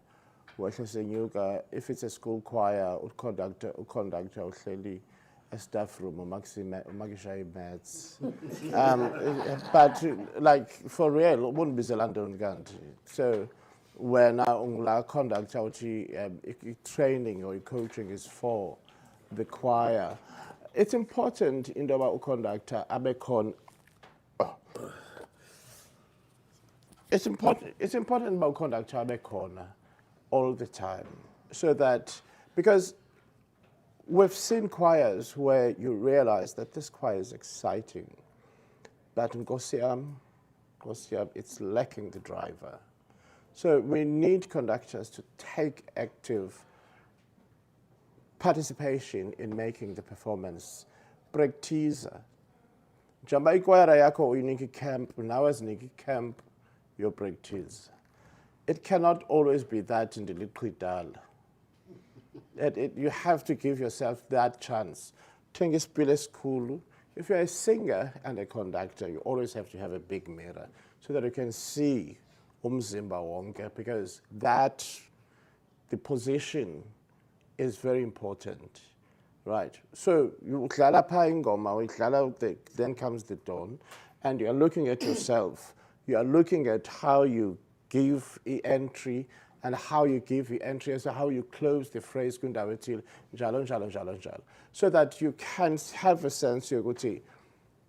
It's the same way that when you're a singer, you also develop a character of your voice, that now I want to sound like this. So now as a conductor, you must be able to tell yourself, I want to direct like this, so that it's not just a haphazard thing. Conducting is not improvisation. Conducting is something that you rehearse and rehearse over and over, so that it also staging, it's there, it's meaningful. It's always nice to see a conductor who gives direction, and we are more now, she's standing there and is communicating with the choir, is above the process, you know. You direct the choir with dignity and clear direction. Maybe less dignity, but much clarity of direction, much clarity of the purpose, you know. So it's important about conductor, practice. Ukwenzela uba xa seyisiya ichoir estaging, ichoir iyamazi into yoba xa isithi kanje ufuna into ethile, xa isithi kanje ufuna into ethile. Without doing that, sometimes you find about choir was slightly uncertain. Ziyabonakala izinto estaging, iyabonakala ichoir ngathi xa kuba bazawuthini, you know. But ichoir ezazi into yoba xa isithi ukhondi wethu uyayifuna ke ngoku ngolu hlobo nolu hlobo nolu hlobo. I think that rehearsal is important. And also, people were asking, how do we do well? Nebo zenza ilanto ke i-run-throughs before a competition. Ungamisi oko bexesha. 2 or 3 or 5 days before a competition, liqala iculo, mhlawumbe babekhona umuntu onothayo into yoba ii-tenors azikabikho right apha kwathi ngathini. But a choir must get into the habit of singing from beginning to the end. Le nto soloko umisa uyakorekisha, uyamisa. I-choir doesn't get the confidence because zange ke liqala iculo from beginning to the end. Uyabona? So mayike bekhona la chance yoba i-choir, because also you're testing your strength. One of the many situations I've watched competitions, especially not as an adjudicator, is when one choir by inhle uqoma siyabethwa ke ngoku. Sisike sibabethe ngoba thina sinamandla from beginning to the end. But uyibona ichoir ethile uba iye isithi performance yayo ibiqale inamandla, but ngoku ii-tenors safike phezulu ibiqale inamandla, the music is dying, it's collapsing. So when you have not tested this, especially these new prescriptions, because they're quite long, so allow yourself to sing from beginning to end, and allow your choir so that you can see if choir yakho inaso enough strength to carry the music. Then we can stop afterwards, and then you correct whatever it is, and then start again and sing from beginning to end, right? So that is quite important. And as well, another aspect I think we need to capacitate the conductors on is managing fear in a choir. Yeah. Most of the choirs, you know, fear has actually deprived us of the best performances in the world. So it's good to have the choir ready mentally, as well as you as a conductor mentally, because the choir can be psyched up and ready to perform and deliver, only find that they can see through you that you are also frightened. So today, fear as an element, it happens all over. You know, when you are about to sing, I remember when I was doing some exams in singing, you'd feel something like here, something like a devil. You always want to do like, you know what is happening there? It's because now you begin to think emotionally, we're here, so there's all that tension, then the flame begins to gather, and then you lose trust, you use yourself with, mind you, this person is gonna be a soloist. It's gonna be a soloist. The fate of the choir rests at her or him delivering. But fear then creeps in, and all those things come into play. So that's why I say, when it comes to fear, the choir must be psyched up. They forget about anything, make sure that you enjoy, and also you look at yourself in the mirror that really, the gestures I do before I start, you see that little shaking, and we do that, and it tells the choristers. So all of a sudden they had the confidence, but you as a conductor now, you kill them by doing that. So give them two options. Fear will always be there. But fear must mean two things. One, you forget everything you did and run. Forget everything and run. You tell your choristers. We don't even have to go on stage, ne? So we forget everything we did, all the sacrifices, and then we run. Do you think the choir will be able to do that? No. They won't, because they've worked hard. So it means the second element of understanding fear must kick in now. Which one? Face everything and rise. Same fear, different perspectives, different understanding. Face everything and rise. So they must get onto that stage, face everything that is going to come, and they will rise, instead of forgetting everything and run, which will yield negative results. Thanks. Also, as far as fear goes, know what triggers you. If don't go to the hall. Send somebody,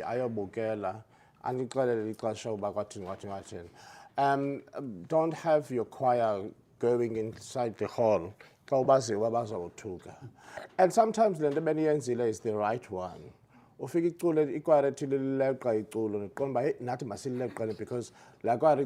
only to find that your tempo is, because also sometimes it's tempo that makes you win or not win. You know, the right choice of tempo. So if you know by triggers, or when you get triggered very quickly, don't go and watch other choirs sing. Just stay far from the hall and just move immediately before you perform. And then perform. You might also want to, it's just that in our halls we never have a chance to get and see where we stand beforehand. But especially you might want to alert those kids that that lighting sometimes goes a bit dumb. So if it's an inexperienced choir, those lights, they intimidate you. So you can also do that groundwork of telling you the things that we take for granted because we've been singing forever. For a young choir, that is not to be taken for granted. Staging and bright lights, they're going to be performing. Whereas if you alert them, into figure staging again. The bright lights, because also a choir that sings with their eyes or heads cast down, because Bapadas is ban, eyes will perform at its best. So those little things that we don't,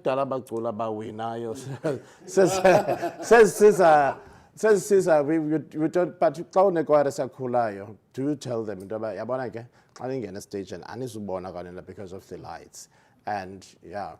Also, motivate the choir to look nice. There's a choir about clean. You know, your choir must look nice. It must look professional. Those are some of the confidence boosters. You know, just staging, you know, you're taking a song next door. But you must actually really look beautiful and look tidy, good uniform, and nicely dressed in a clean way. All of those, they're not going to give you marks in as far as music goes, but a choir that has put effort for being on stage really does warm everybody's heart. But they were not sure. And also, I think for adjudicators, and I've seen this with young men, iyadina ikwayere nabafana bangena estagini bebonakala babanxelile. Bathi bengekaculi nje uqonda uba bathi besenza mistake uqonda uba it serves them right. So That honesty. So no, am I wrong, Lois? Bayathanda abantu abangena estage benxelile.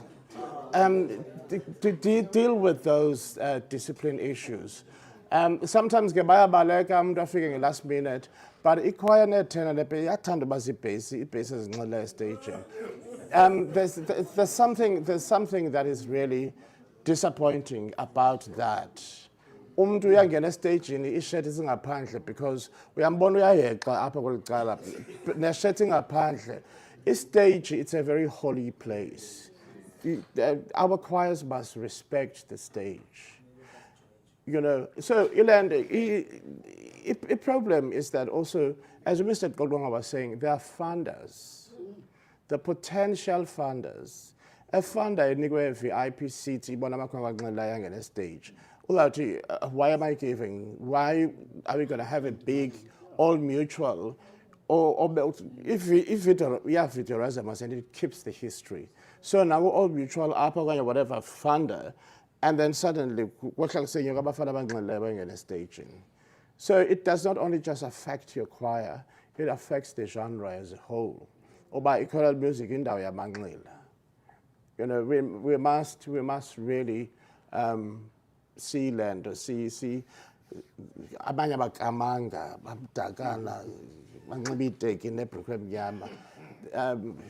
all of those things, they really tarnish the reputation of what we're trying to build here. So it's quite important. I think that's it. We have to now deal with the music. I think we've done enough preaching.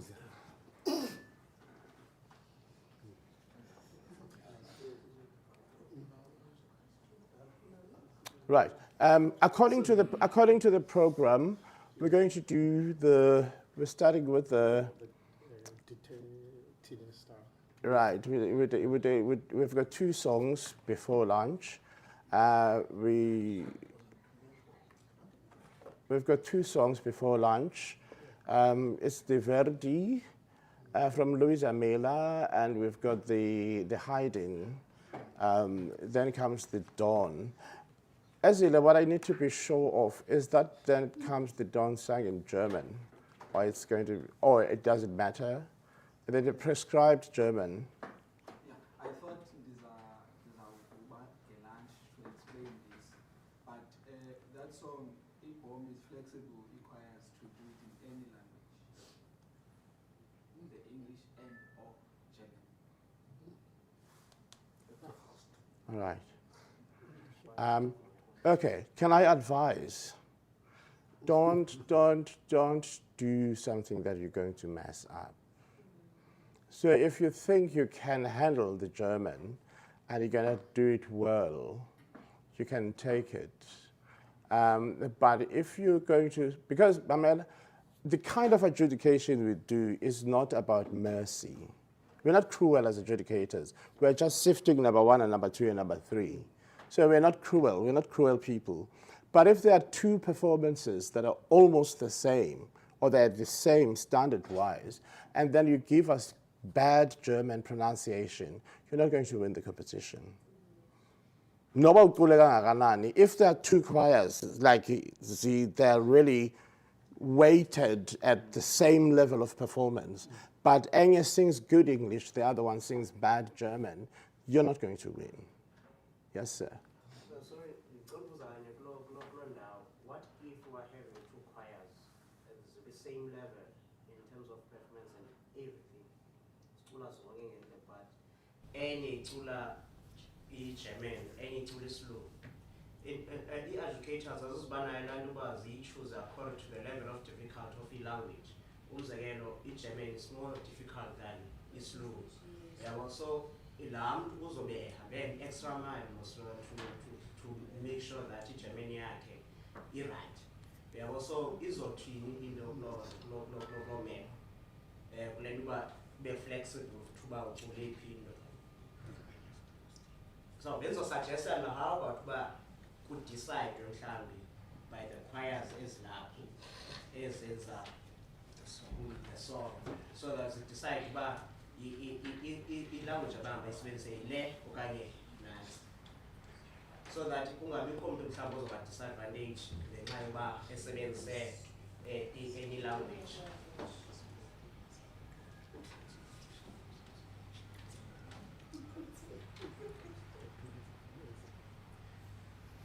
I think that's the decision that can be deliberated on by the music committee and send a communique to choirs. I don't think as facilitators we're at liberty. We can advise, but I don't think we're at liberty to take the decision. Thank you. I think that song is for the Battle of Champs. We have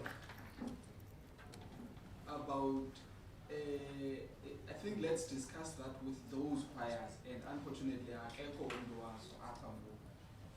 All right. Yes.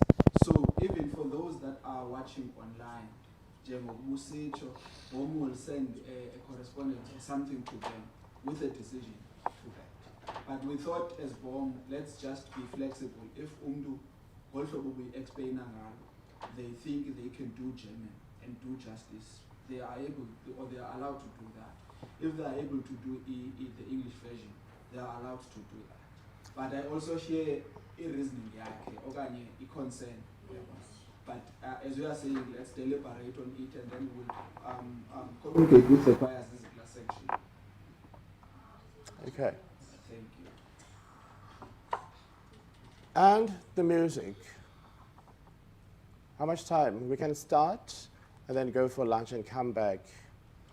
The music. Who is singing what? Sometimes also in a workshop you find about when iculo lingaculwayo ngabantu and ungene nzulu kulo. Who is singing what? We're flexible. We can go around even if more people abalapha bacula iculo elikhoyo ngomso and abazobuya ngomso, we can do that. So who's singing what?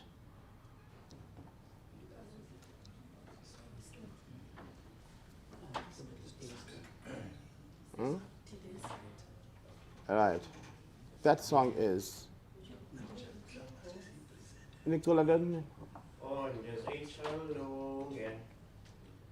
okay, Achel's Mezangomso.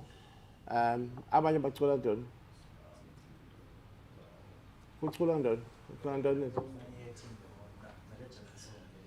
Okay, right. Then cula ntoni? Davad, cula ntoni? We haven't decided yet because we are a new choir that is singing BOM, but we're not aware of the roles basically. Because we feel that maybe when you start, you need to start from standard, then you move along those when we maybe get promoted. But then we feel that the choir can sing large. Okay, as a look at Cocoland.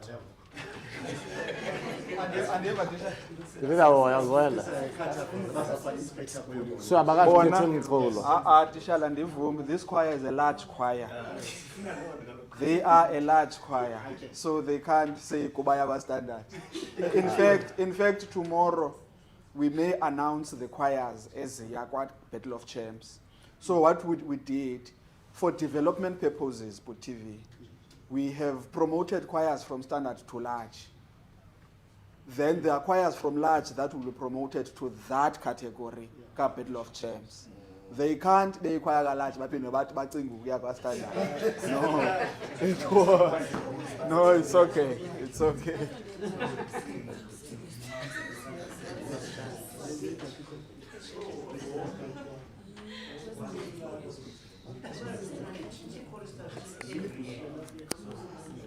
So kulaji kucula ntoni? Ngobe.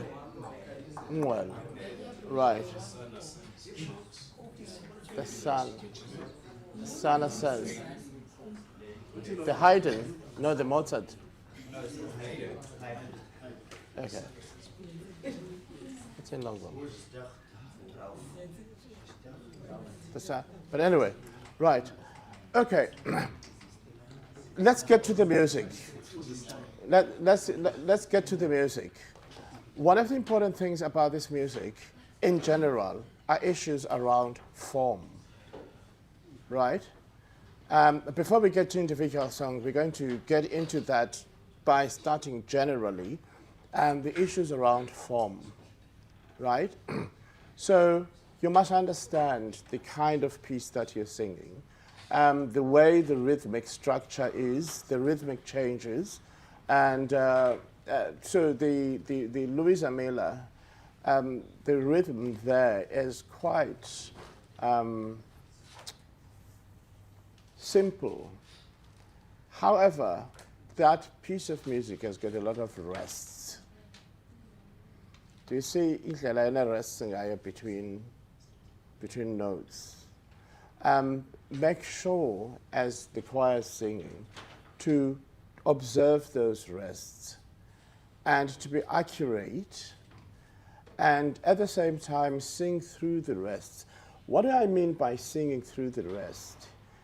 Sometimes the music, I think it's it could sound a bit confusing to say sing through the rest. I'm not saying you must sing because the singing stops at the rest, but have a sense of the line. So the rest must not break the musical line. Does it make sense? Your rest, have a sense of continuity in your singing, even though there's no sound, right? But have a sense of where the line goes. It's quite important so that the music does not die, right? So the forward momentum of a piece of music is very important. All right. So the forward momentum is very important. But at the same time, this piece is not a heavy piece. It's not a heavy piece, right? So the choirs must not be looking, because sometimes people are going to say this is Verdi, which is true, but this is not a chorus from Macbeth. It is Verdi, but it's a lighter kind of Verdi. But also, when people choose a selection from an opera, you must always ask yourself, what is the context? What is exactly happening here? So, now that you have started the music already, where in the opera is this? Let's get people bekhuluma. Where in the opera is this scene? Where in the opera, what kind of groundwork have you done? Where in the opera is this? That's important. But also, who are the singers? That is, who are the characters? So characters in opera are also, even if it's a chorus of people doing something. It could be a chorus of soldiers. It could be a chorus of young girls. It could be a chorus of priests. It could be a chorus of elderly women. And the fact that there are issues around age and maybe also profession, you know, a chorus of soldiers versus a chorus of villagers should tell you something about the kind of sound you need to think through. The role they are depicting, the part they are playing in the story. So who are in this, who is or who are the people singing in this chorus? The what? Subayika. You said it. You said it. Say what you said. The villagers. The villagers. What does that tell you about the villagers? I'm sure Transkei, Eastern Cape, sorry. We're going to say Kutulo no Lali. So what does that tell you? If it's a chorus of villagers, what are the expectations?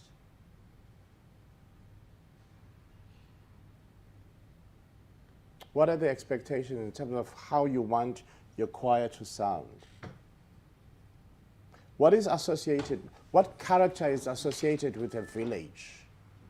Yes, sir?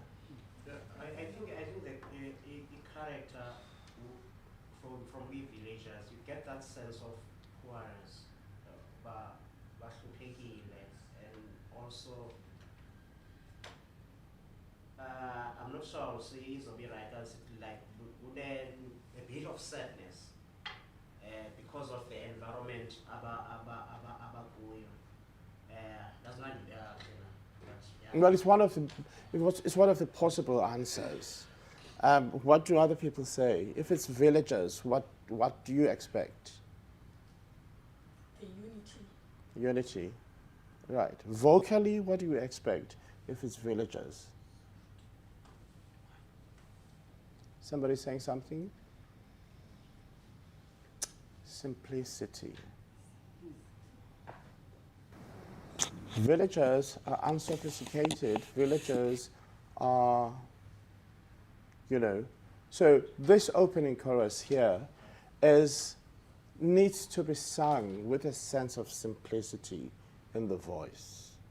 No extra frills, which means less vibrato and less push in the voice, right?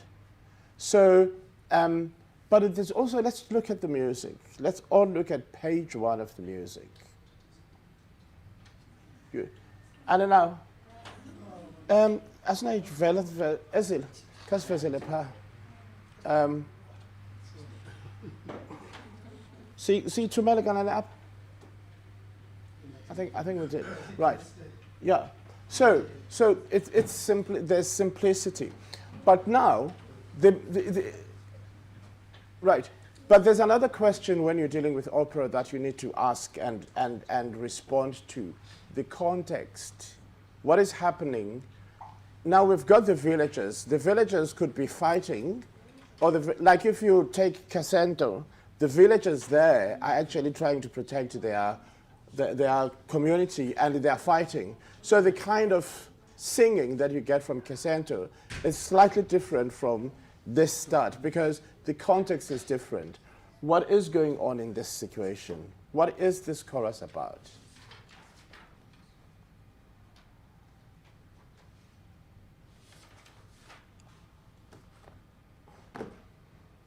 I'm sure if we... It's not a preparation of a birthday. Yes, it's a preparation of a birthday. So the villagers are giving gifts. They're bearing flowers and fruits and wishing Louisa a birthday.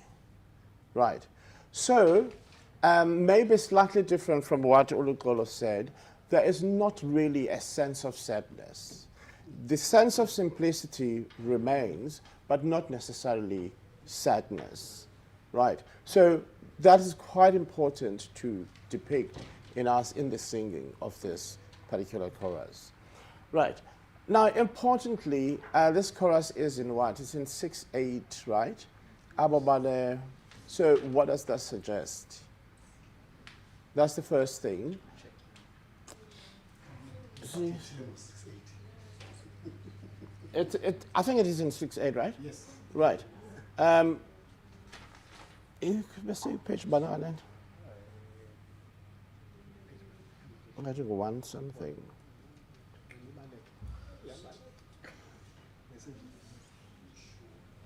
Right. Let's just look at a couple of things in the music.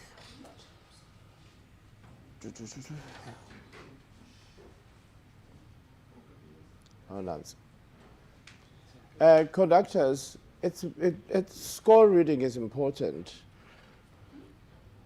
Sibathi xa sifakela ama-freely sibe siqale kwi-score. I'm not saying you cannot take your knowledge of things. Ikupage bani?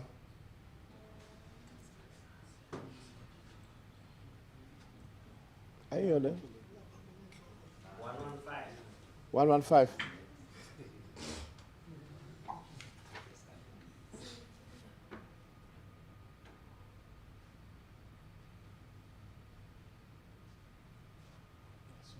Nancy, yeah. Right. So, let's look at the score. We all see it, right? Oh, it's Vela.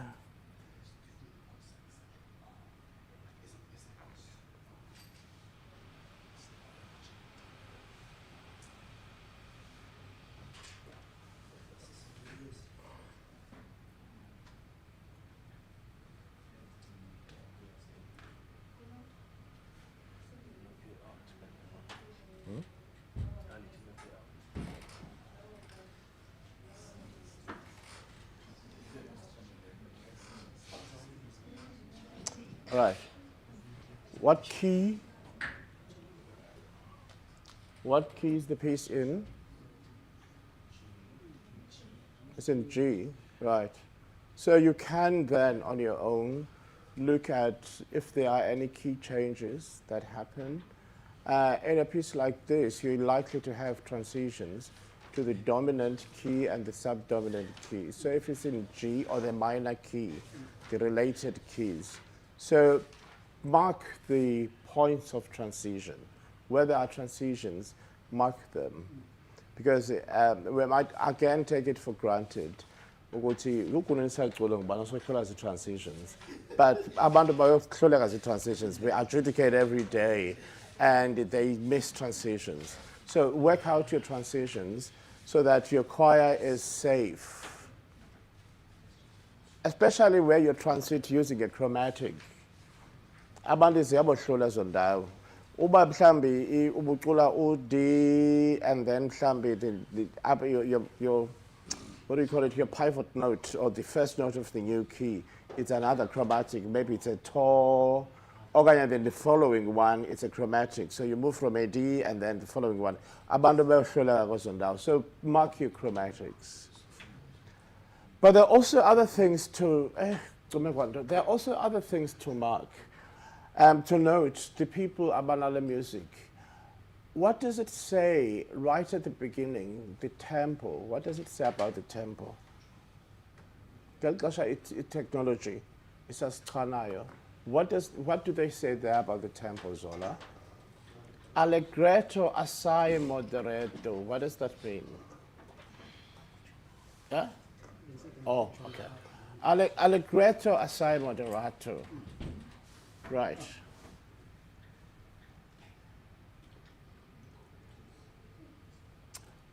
Come on, in these days there's no AI. Just highlight and you can use different Gemini or Gemini, ChatGPT or whatever it's called, and a couple of others. Even on your WhatsApp, sometimes WhatsApp we are potential, but you can always check these things. There's no excuse for not knowing. Allegretto assai moderato. What does that mean? But that is importantly, I'm not going to get into that, you will find the meaning, but that immediately gives you something about the tempo, right? So it gives you something about the tempo, and then it starts softly, so that is also quite clear. But right where the music starts, on page 3, there's something here, ebhaliweyo, kuthiwa cantabile PP apho kuqala khona itena yo ichoir, but there's also tutto questo coro va esse giuto a mezzo voce. Right. Again, ladies and gentlemen, don't ever undermine the power of the internet. If you highlight that from your piece of music and you put it on Google and translate, it will tell you what it is, right? Importantly, that line, I checked it out, that everybody is singing softly. It's really about the sound that you're producing. So you're almost singing like you're whispering. So the song where it starts, it's very soft. So again, the people are doing that song. Think about light singing.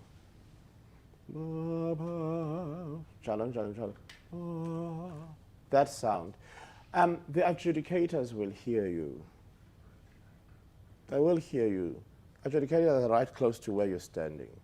Ningafiki ni memes, just keep it light. Keep it light and soft. That's where it starts. So as the music progresses, it might get bigger and bigger and bigger, but where it starts, the music is soft. So rehearse with your choir so that Maya Kwazuba is soft, effortlessly. See, Evan? Right. Just a simple, not soundy air. Right.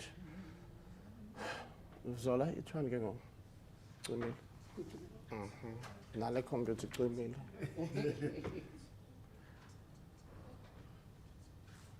Right, thank you. Now, let's check the rhythm here. The start. The start. There's a lot of semiquaver. It wasn't an zikota.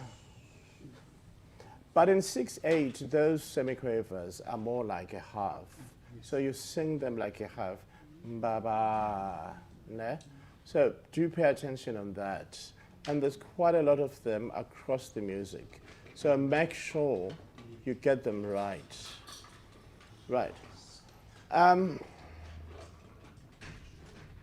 Sizawucula. Hopefully, right. The movement, the rhythmic motion is pretty much, all of the parts are almost singing the same thing rhythmically. So you shouldn't have a problem there of having things that are mixed up. All parts are almost singing on the same, but not always. Like if you look at page 5, tenors and basses, the soprano, the rhythm there is slightly different.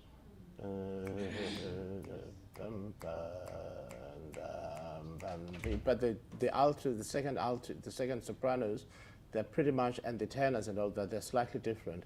So do pay attention to that.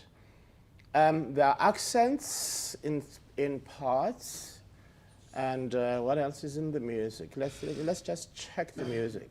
Right, on page 6, look at the first tenor, and look at the first tenors.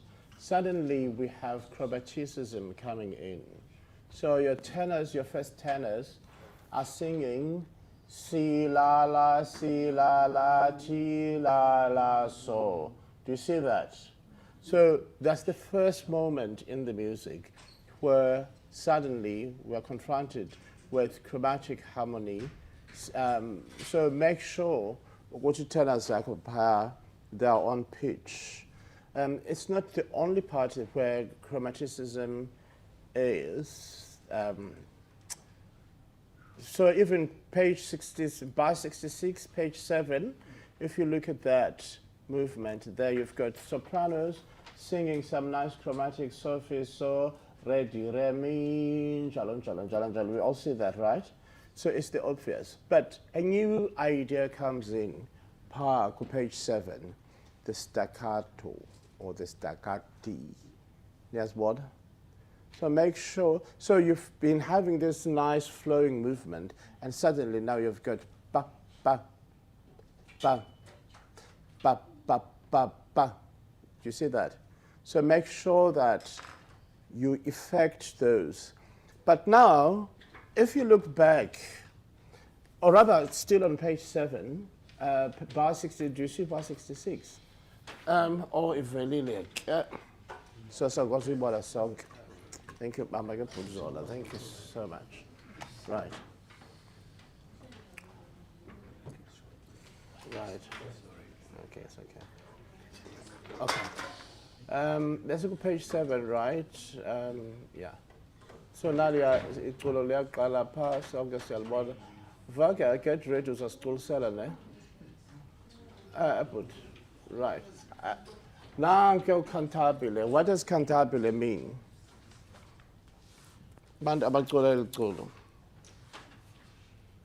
So all of these things that are in the score are important. What does cantabile mean? Yeah, right. So we've got that. But also there are other things that are happening in the music that you need to pay attention to. Look at that. What is that? What is the spark? What is that spark? What does it do to the music? You see all parts, except the sopranos, but all the other parts have got that mark, and that mark is not everywhere. And then you have this. So do you see these different marks? Yabona up, blend down, pull a beat, all of that. There, that chord has got this mark, and then this chord has this mark as well. And you may have to check across the score where that happens. So it's something. It's something. It's an articulation mark. But if you look at them closely, they're not the same. So, andizolixelela impendulo. Impendulo ndizazifundela, ndizazirisetshela. But I'm just highlighting to you what is in the music. Those articulation marks, this one and that one, they mean something. And as an adjudicator, we want to hear them. We want to hear the effect of that. And if you're looking at those marks, they're not quite the same. So which means you articulate each one of those slightly different from the other. So the people who are singing that, don't say you were not told, right? We have told you, or you must look at this 2 marks. And they're not everywhere. So they're not everywhere in the music. Sizawuzi mamela, sizawuzi thetha, sizawuzi xoxa. Now let's go, there is bar 66. Going forward, do you see there? So those marks, again, once again, we've got articulation marks there. So again, pay attention to that. So as you are going through the score, start thinking, how are you going to sound these different articulation marks?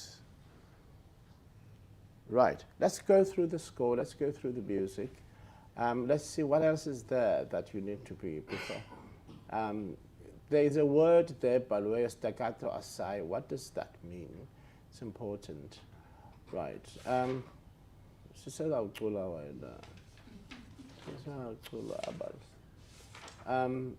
Basically, I'm doing the work of a conductor. Each conductor out there should be doing this whenever they're getting the score. You always ask yourself, what does this mean? What is in the music itself that needs to be taken care of, right? So we said rhythmically, the music is, right. I don't think there are any other new articulation marks. It's again towards the end, it's staccato around page 130. Sorry, page 19. It's again pretty much the same thing. And I think that is the end. If I'm not mistaken, yeah, it ends softly. So, character-wise, nothing changes. The rhythm is almost uniform throughout, which means the music is from beginning to end. You're not finding. There's a sense of uniformity and a sense of continuity from beginning to the end. So the music, character-wise, is almost the same thing throughout. So your choir is less likely to be confused, right? Now, let's just go to the text. Let's go to the text. Mr. Gaia, do you want to help us with the text? Do you want to help us with the text? I think we've got a note that we shared together, and a text. Right.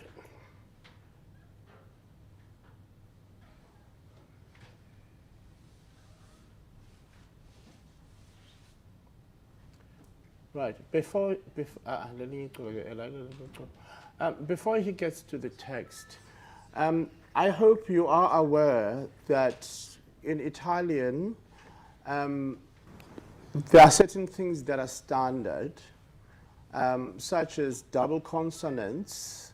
So wherever you've got maybe double L on words like bella, it's bella 1 L and bella 2 L's.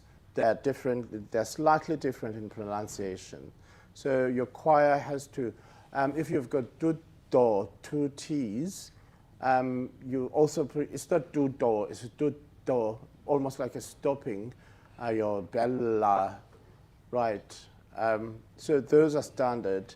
Words like GLI, you pronounce them as Lee instead of glee. So we're going to be shocked if you come and sing all glee, or you should be singing all Lee corner. And again, incorrect pronunciation. When two choirs are equally good, the one with incorrect pronunciation is going to lose by a fraction. So you can get your 90, but the better number one is 90.67. So, asizotawuculanga, I deserve a platinum, or ifumane platinum, but this is Italian wrong, so the better one was 0.67. So there are those possibilities sometimes. So, so make sure everything is 100% correct. I think I'm killing the wrong. Wrong. But it's talking about 115, ne? 115. Yeah. All right. Okay. Should I start? Yes, sir. Okay, I think let us first start with just with the English translation as to what the song is really about in English. So the chorus says, "Awake, Louisa, Queen of Flowers." Awake, Louisa, Queen of Flowers. The loving glances, the voices, the sighs tell you of the graces of tender love. Awaken, fair one. Smile at the morning and gather the rose from your hawthorn tree. Awake, Louisa, your faithful love calls you, desires you. Reveal his heart to you. So you can see that in mood like UTV has already alluded to, is that somebody's getting these birthday flowers, but the depth of emotion, that is why we'll find a lot of semiquavers here, because these people are pouring their hearts out and using the flowers as a resemblance of how they feel. It's not like just giving somebody a flower, but it demonstrates the depth of emotion. Then now, when it comes to pronunciation, it's Tidesta Luisa Regina de Fiori.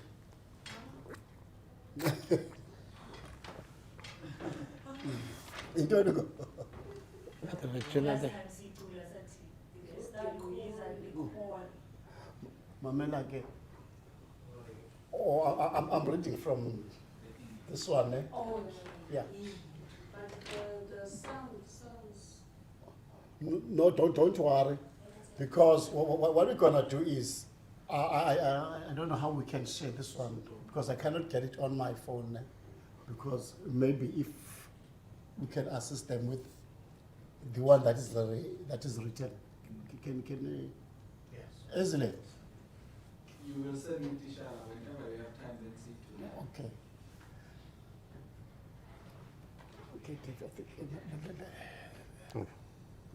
So when they are, because it's the same status. Yeah. Yeah. That's fine. Let's pass this. We'll see. No, we're just We're just going to go to the original score, because that's what I'm noticing. this says Regina de Cori, but other text says Regina de Fiori. So we're going to go to the original text, and then we will tell you which one is 100% correct. Right. Okay, let me abandon this one if it is not linking like directly with this Okay. one.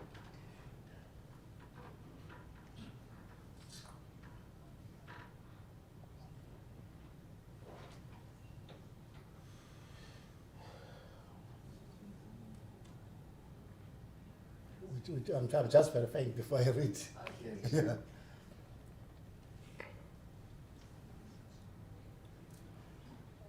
I think you can just go back because I just want, before I read, I just want to verify if we're saying the same thing. So we said the tester Luisa, Regina Di Fuori, and then the one at the choral part.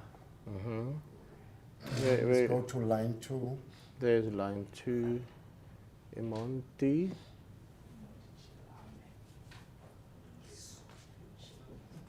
No, I think the original one is not speaking to that. Something to say, mustn't say only. Yeah, I think, It's pronounced. I think let us pronounce it because I think this is a totally different translation from the. Okay. Let's get people a little active. Abantu abangalali. Right. Each person is going to read. Sizawurida. Noba uyalicula. Let's start with Mr. Mgodeli. Imonti qhubeleka ke zona. Imondi Jalambe Unriso de Luce. Right. In Monti Ja, that Ja is important, it's simve. In Monti Ja, that ER funeka simvile. Jalambe Unriso de Luce. The che in Italian, that C, that luce, funeka simvile. Right. Who's going to read for us? The next line.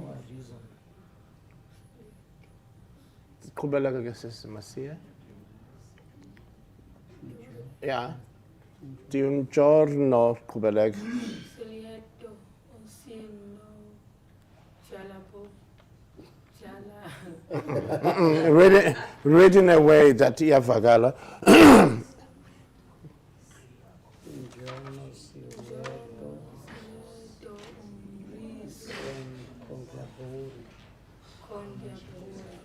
Now, in C con what? Yes, we got that correct. That is the glee I was talking about. That it shall not be a glee, it's a lee. So do pay attention to that. So in giorno silieto insieme con gli albori. Right, so it's quite important that we, again, people, liberty technology, and this has got translators, and sometimes you just write the word and it says it's in Italian. So when you are in doubt, all I'm trying to say is that there's no excuse for pronouncing words incorrectly. You know, you can highlight a whole line and then is a reader. So these gadgets are very handy. Okay, another person read the following line. Qui.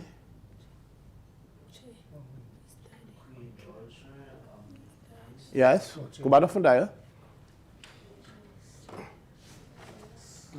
I'm a volunteer, between I'm a volunteer. Let's get everybody involved.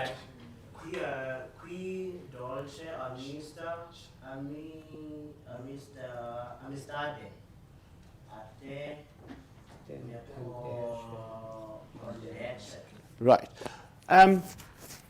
Here is something that I need to bring to your attention.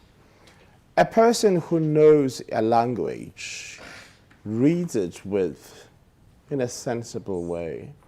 When you know a language, you know indoba ikamalam angote belavo kwana. You know ilandu kuba uqalapi unqomlapi uthini. But umuntu ongayazi isiXhosa uzawuyibiza ngalendlela ndizibiza ngalo. So it's exactly the same thing with all languages. You must understand indoba where does this word begin and end? Where does this word begin and end? Where is the break? Because that will affect your phrasing and your diction. Uyayibona nditshoyo? So it's quite important. Another thing that I want to say, if you look at bar 62, the second,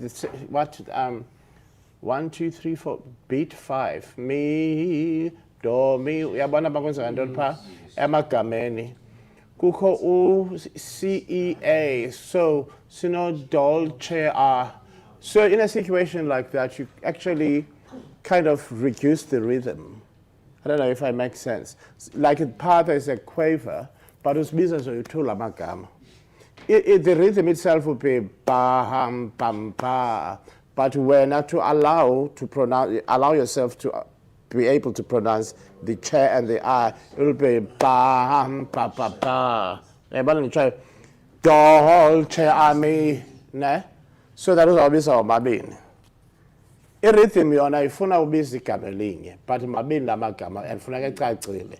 So in situations like that you create a shorter rhythm so that ungazothi dol cha, i-rhythm izawuthi dol cha mi, ne? But wena because ufuna ukuwabiza manje it will be dolce ami njalo njalo. Does it make sense?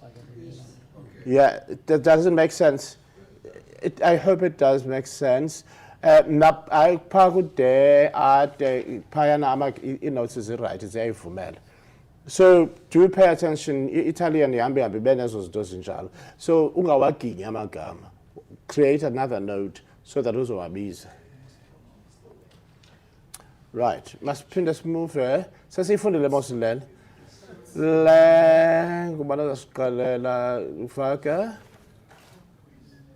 right.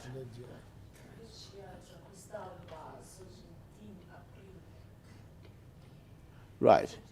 Read again.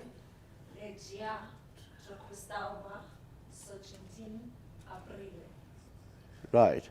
Again, nansi alando benthetha ngayo isenzeka pha ku dra uyayibona loo nto rhythmically uyayibona loo nto phayana funeke ucreate also ababini to allow both the dry and the air. Uyayibona? So it will be like dra questo njalo whatever, ne? So do make sure you're aware of that. Right, yes sir. Sorry, do you apply even if there is a start or only when you like art music? That articulation marks, it doesn't stop. You pronounce alamagama, so jabos nesa staccato nje, it will be equesta njalo njalo. But it must be in time. It must be on time. You don't, by adding a shorter note, you want to keep the beat. Does that make sense? So, it must be on time. Creating an extra note, you still have to sing it within a duration of a single beat. So, payana una single beat. So, you make two shorter notes to be able to sing both words. Yeah. So like in Klashapa, it's a 1, 2, 3. So it's a 1, 2, 3, 4, 5, 6. So that 5, that fifth beat or sub beat or whatever, Kulapo create a corner. So it must not affect the 1, 2, 3, 4, 5, 6. 1, 2, 3, 4, tapa 6. 1, 2. So what is written there is a 1, 2, 3, 4, 5, 6. But to accommodate those two words, it will be 1, 2, 3, 4, 5, 6. Papa dam. On the 5 you try and dam. Right. Askatibane kama ingathi liyasixaka dra equestal ba sorgente in April. Right. Askabela kama lisixakayo masiqhubele again. Then ke ngoku sizawucula sonke sizawudlala accompaniment isicule sizawudlala apha evidweni. So somebody read for us the next one.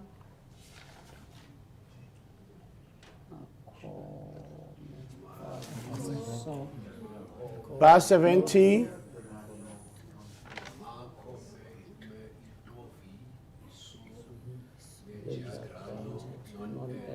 Right. Nalapha kabekho gama lisixakayo.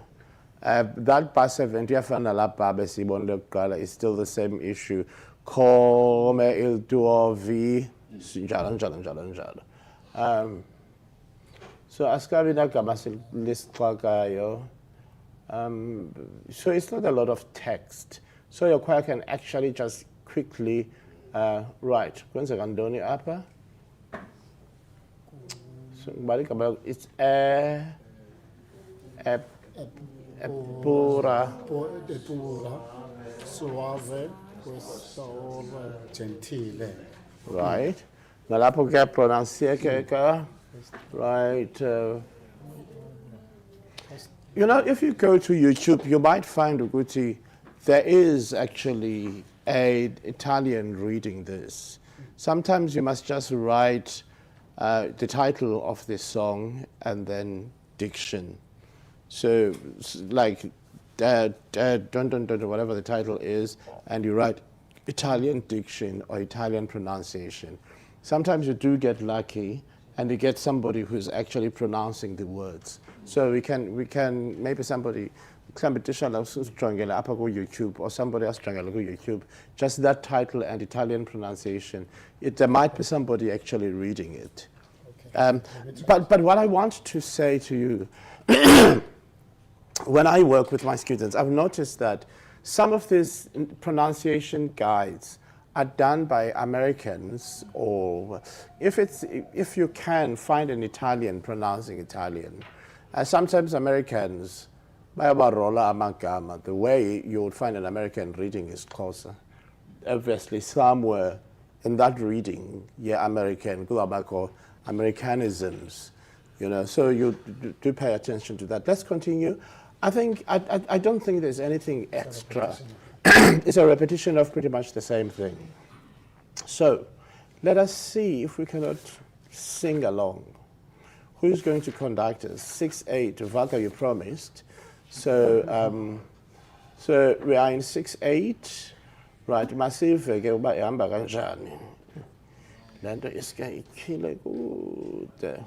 Right, we're almost lunchtime. So we're told that we're going there at past. We've got 5 minutes. Let's hear how it goes. Right.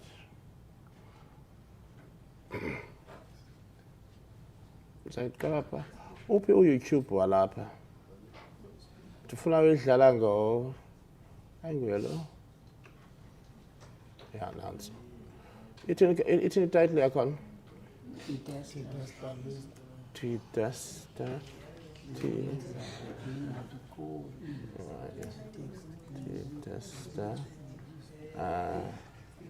Louisa.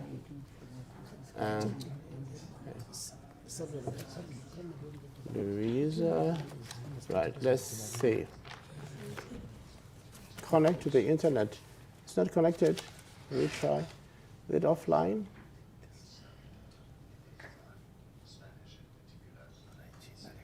And there's going up. Put.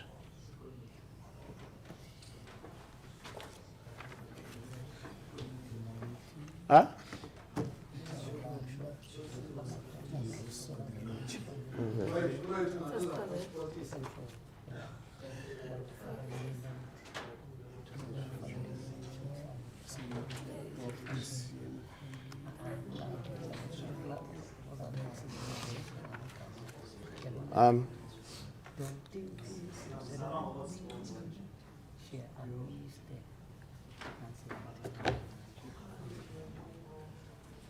Was that right? Right. Sesiyidlala lethe siyijonge.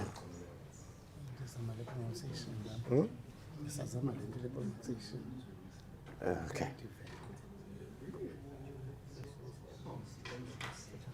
Is it connected in Sheffield?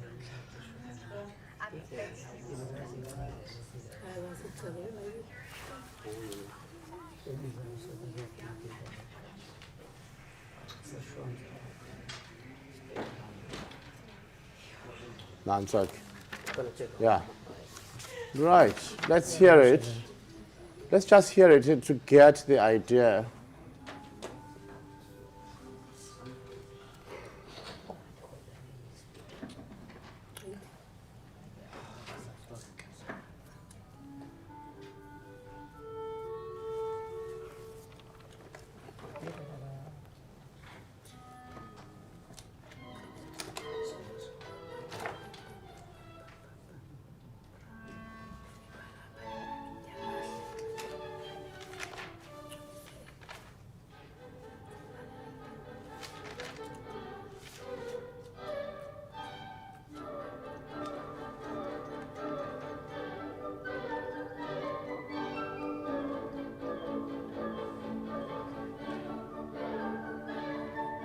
So 1, 2, 3, 4, 5, 6, bam, dum, dum.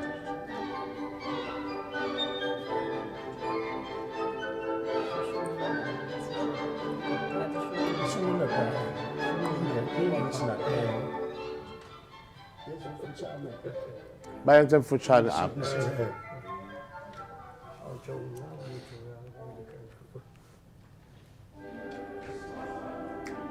Dum.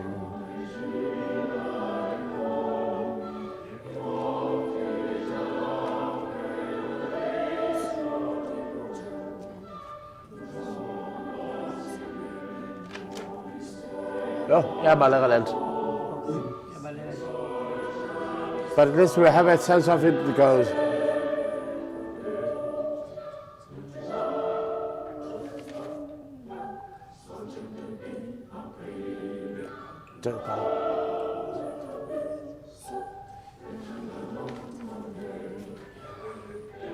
angeke noba sindawo.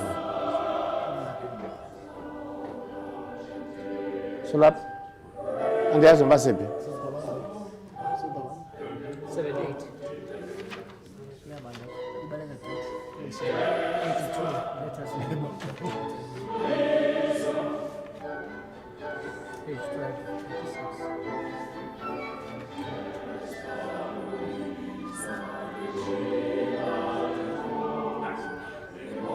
Hayi, ndincamile. Iyabaleka. 94.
All right, so that's it. But one of the few things I'd like to draw your attention to, it's this. Now, yeah.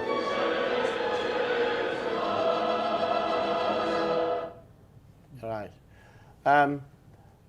You must be able to balance this field. Ba ba ba da ba ba ba da ba bam ba ba da ba da da ya ba da da da bam. But you can shape your music beautifully like that. You see. But also, we're going to play it again. So you've got this that kind of a feel, but somewhere towards the end there's a line that feels a little bit longer and smoother. So most of the time, but also the music doesn't sit in one place. It's quite important to explore the whole range of dynamics, because right in the middle of the song, it gets quite loud, not very loud, but it gets quite loud. And then also it also becomes very soft. Nisincede ngediction, ne? Abantu abenza le ngoma, we want to hear clear words, right? And I think Italian generally it allows you to do that, right? It allows you to do that. Da ba da da da da. Da ba da bam da da. Phrase, and I say ti da ba da da da da ba da bam ba ba da da. Now I need you to pay attention to this rhythm. Am I in the right place? The semiquaver. Isn't I right up? Yeah, no, I'm not. It's supposed to be. Right. Look at this rhythm. Look at this rhythm. The music here each phrase, do you see this? This figure, this, ne? And it's there almost throughout the study, the start. The start of phrases there, da-da-ba, ne? So pay attention to that. When I adjudicated this elsewhere in the country, a lot of choirs were not paying attention to that rhythm. So, right. So make sure you know about this. This is quite clear. And the whole start, da da ba ba da da da da da. Yeah, just don't bang it, but make sure it's clear. Right. What else? I've spoken about these articulation marks and all that.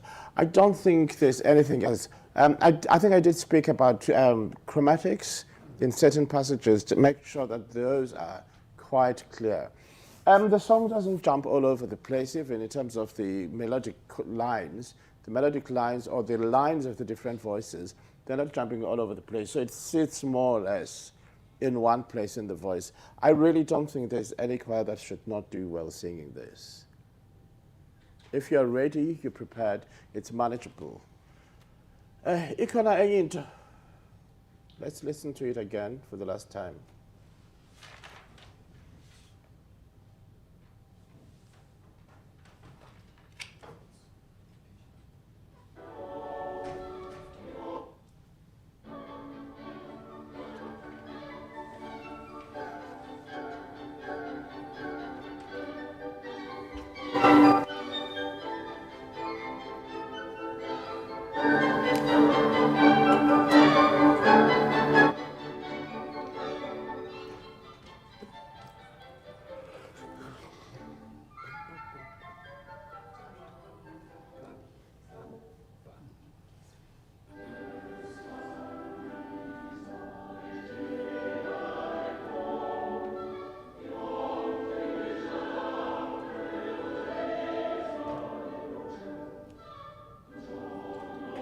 Da-bam.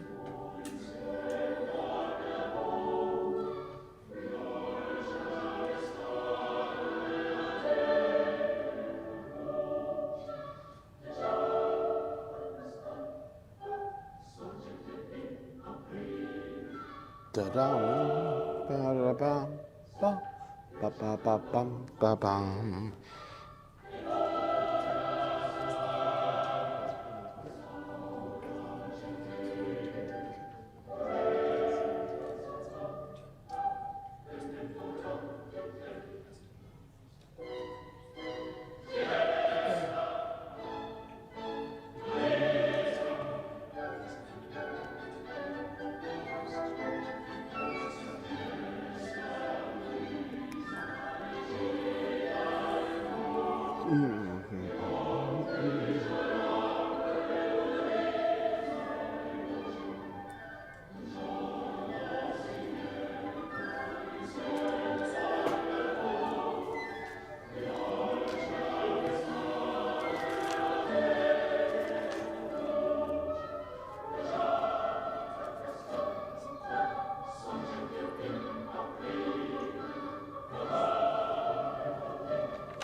Right. Questions?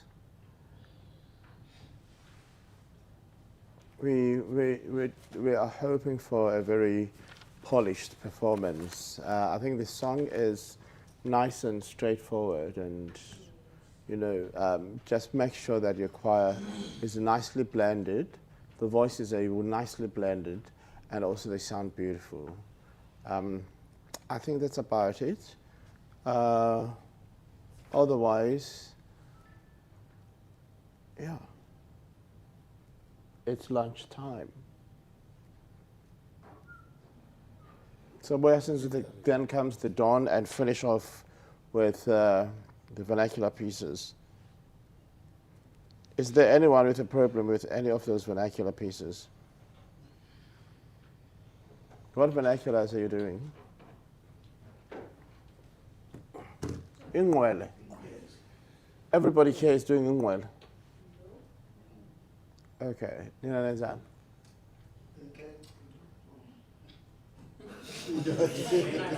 Huh?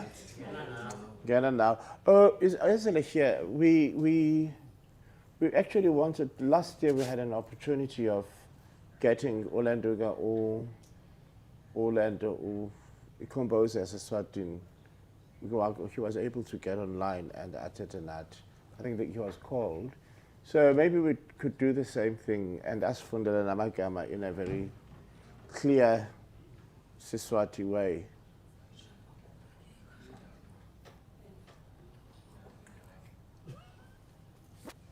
Okay, while we are waiting to be called for lunch, and then comes the dawn. Who's doing Then Comes the Dawn? Could quickly speak on it. You're doing Then Comes the Dawn. Then Comes the Dawn. You need to have, because it's a double chorus, double choruses are slightly problematic because a double chorus pretty much means A against A. So, so when you are working with a double chorus, make sure that you arrange your choir in a way that both choruses are going to sound exactly the same. So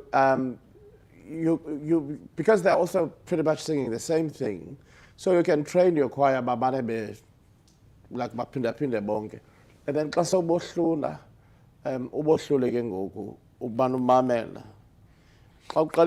Like you need a whole day to do that, or you need a whole, because what you need to do is that isoprano yokuqala emileyo xa icula funeke ibe echoed by lo wesibili kwenye chorus, such that if you do that with all the 60 or 80 singers, you're able then to get a choir that is balanced.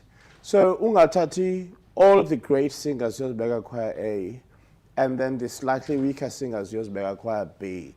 That's a problem.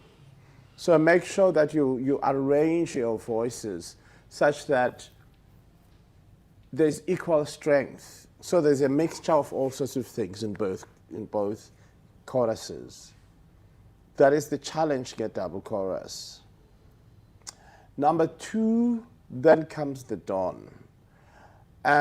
Towards the end, Then Comes the Dawn has has a fugal section.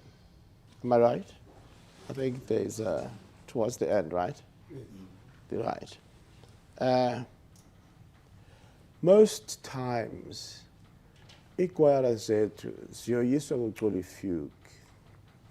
Ziyoyiswa ukucula umculo onemalismas as fast. So that is where you need to handle the song. So that is now I would say that's where you should start your rehearsal. Where in the music, I'm not sure if I have but we can listen to it very quickly. I'm not sure if I've got a score here, but we can listen to it. Because that's when Then Comes the Dawn.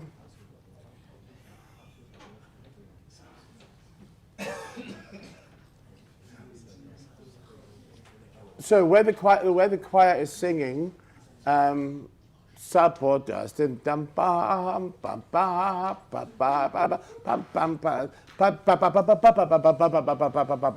That's where. if you're not doing your work properly, you're going to get messy. I don't know, internet. But yeah, so when you go sub borders and da da ba ba ba ba da da dum ba dum ba ba, when you get there, that's where you need to do a lot of work.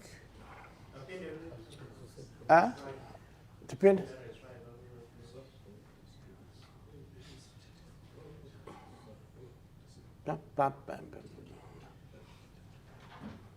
Right. Yes. People don't sing melismas correctly. Abanye, they aspirated them. So, right. You're going to get yourself tired if you're actually using a lot of breath once you aspirate the melisma, the vowels in the melismas. Once you fag umoya, that's a problem. So your melismas must be connected. But remember here, that's what you need to be doing. Right? So you need to get your choir to practice doing that. They don't have to sing all the time when they're doing that. They can just do it like I've done it. Just learn the technique of going on time. So they can do it slowly first, and then they continue until it is what it needs to be. So choirs, as that comes the dawn, pay attention to that.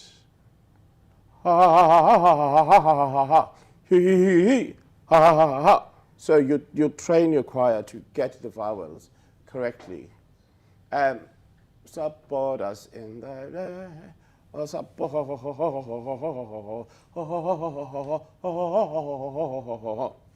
right. They need to speak that. And then you then need to make sure that the choir knows all the different voices. They know where to start and close. Thank you. All the different voices, they know where to start and end the phrase. Right. So and also the challenge with shaping a fugue is that the voices are not doing the same. They've got different points of entry and different releases. So as a conductor, you need to know which part is taking what, and it's right. So that is the challenge. About then comes the dawn. That is the second challenge. The third challenge is the person who sings right at the start. You need a commanding voice there. Right. So ba ba ba ba bum bum ba ba. You need a commanding voice there. So it's quite important that you have a soloist that can do the job, right? Okay, what else is there? The shaping of the lines. Da da ba da da bam bam ba. Dam pi ra ba. Again, bam ba ba da da da da da. You close that nicely. Beyond that, I don't think there is anything necessarily challenge beyond what your choirs are capable of doing. We're gonna look at the score. We're gonna get a little deeper. I'm just letting delay lunch, but into Zulu syllabus for lunch, I guess. That's what I'm right. But go to the fugue. Go to that place where your voices are intricately playing, and make sure that you have a sense that the voices are in a conversation, so that it does not become a blur once those voices are singing together. So I have a sense that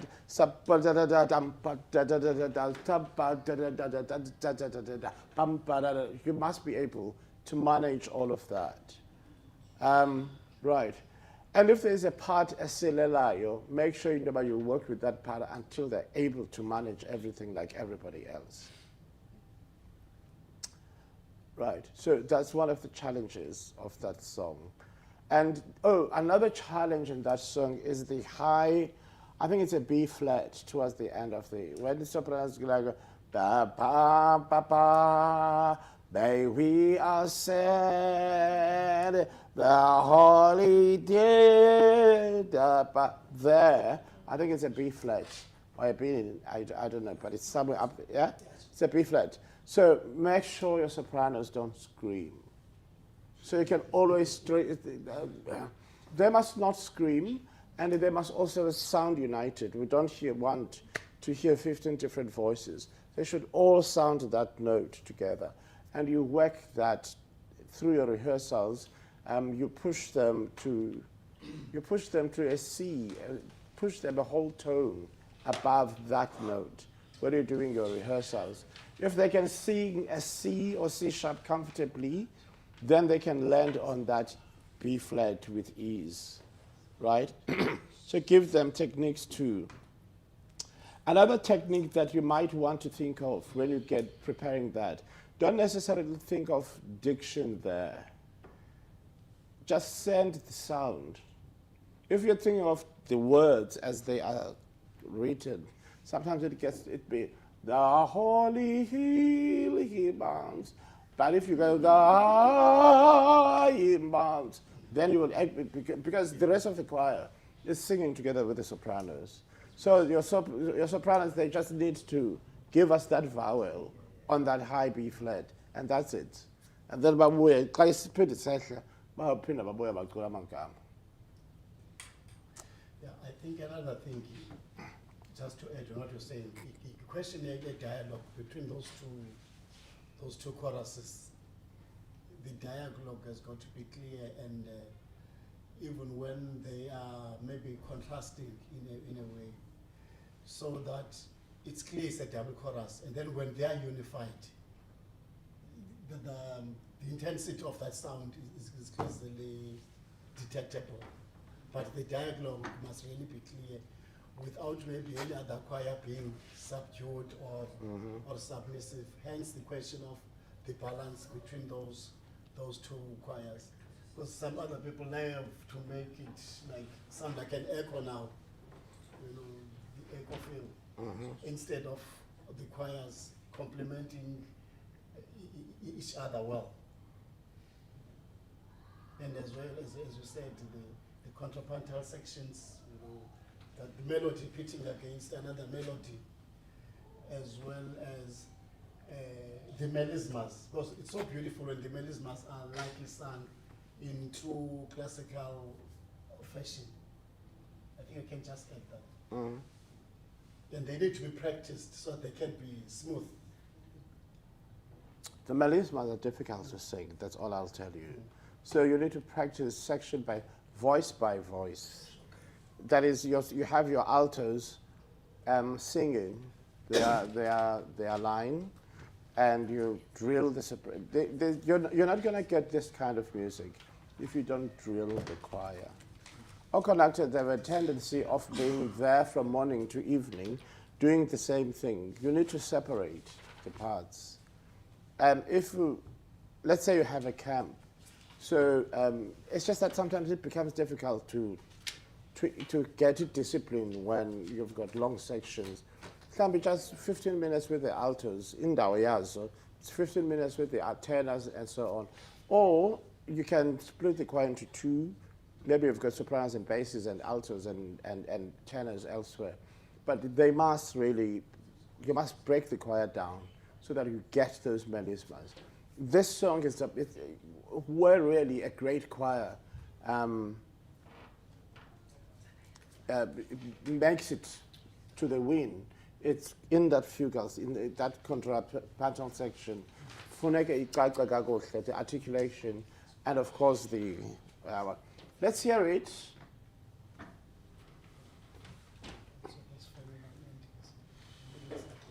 Yes, you look older than that. That's a little nervous.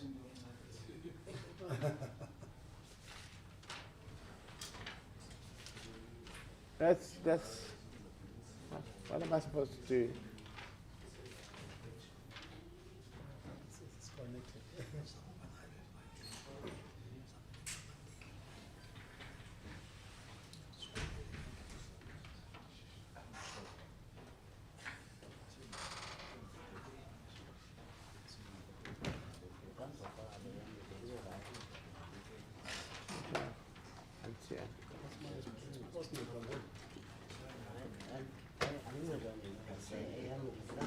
lapha ngokube right leya Oh. ngayifakile yam vele ube right leya ubona ngo kandifaka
Right. This starts with a recitative. So you actually have to be quite clear. Your singer must be quite clear that the trio is preceded by a recitative, right? And that those marked chords at the end of that recitative, before you cue the accompaniment to give us the introduction year trio, is quite important. So I raise this because a recitative have got a particular character. So you sing in a particular way when you're singing a recitative, as opposed to singing more cantabile and legato and whatever. So that damba be dan dan di da pampa yamba, that is quite important, right? Some recitatives are more speech-like, others are more, so there are different types of recitatives. You will find that out on your own. But what is important is understanding the fact that where that baritone starts, it's different from where the trio sings in terms of the approach to singing. Right.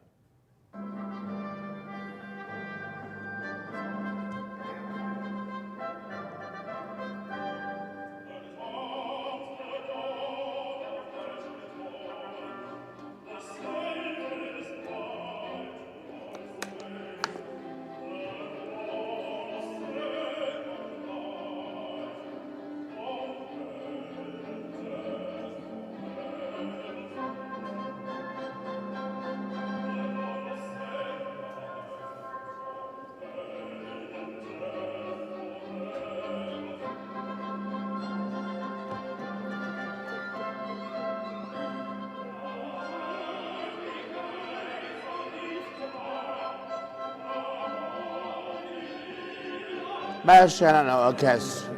So make sure that nina ni share ne pianist in.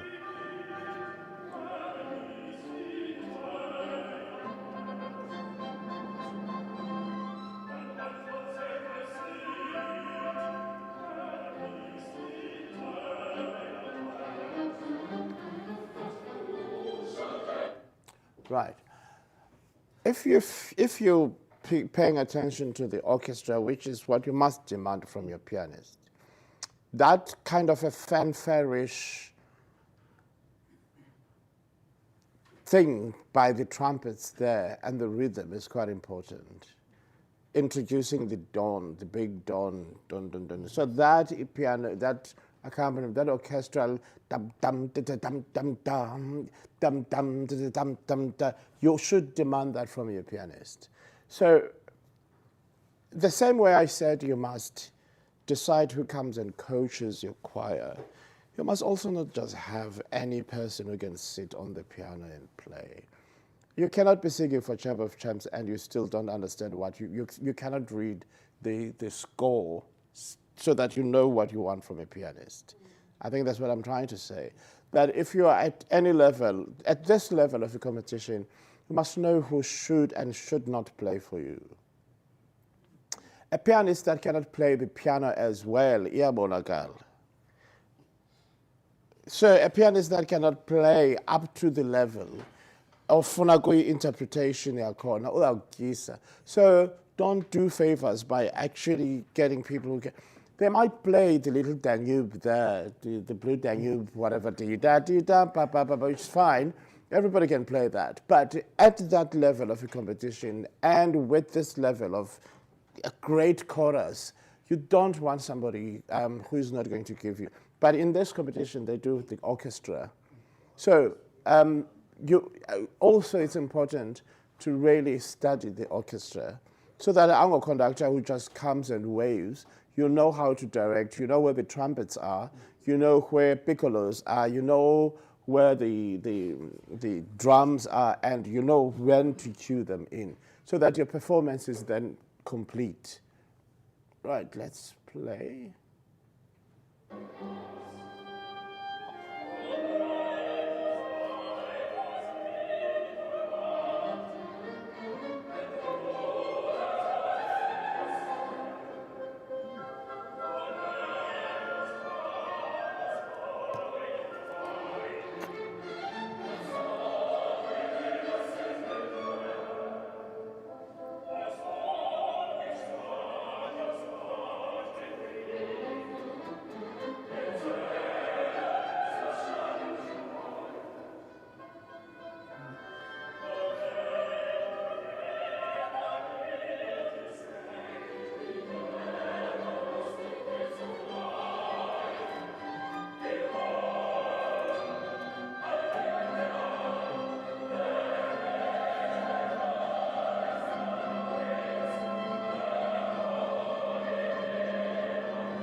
Now this is where the trouble starts.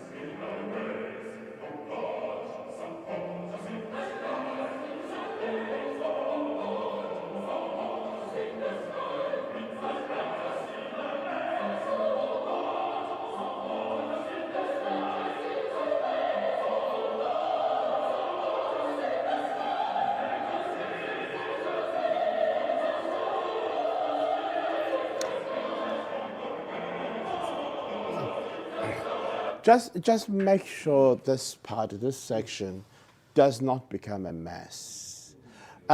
Sometimes when people don't shape the music well in a section like this, all that we get to hear in all. So make sure that your choir is fit enough, firstly, to really manage the melismas, right? So it's a very, melismas don't require a heavy sound. So you have to keep them up. No, even with the basses, it has to stay up there, right? And you support with the diaphragm, and you continuously very light and precise, and keep time so that the whole thing does not become a mess, right?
You must notice the key change. Where there's da ba ba ba ba ba ba ba ba, it moves to a minor key. And then just before they return to this, but just before they start this, the music comes back to the original key. So make sure that when you move to, when we have time, we're going to look at the score and check where exactly that. There's a series of changes, but towards when this da da da da da da reaches its climax, there's a whole move away towards a minor key, and make sure you manage that so that ikwara ingaphumi, and then iphinde ikwazi ubuya to the original key. So that's another challenge that you have to, and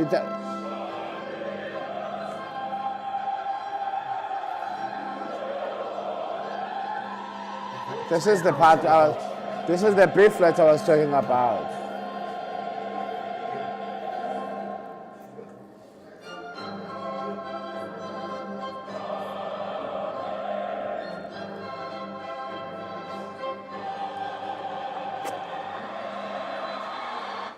Right. How do I get back to? Ibuyisela kanjani ngawo? Luqolo. Ngifuna ibuyisela umva. Ha? Oh, up. Yes. Right. I just want to point to this. Hi, man.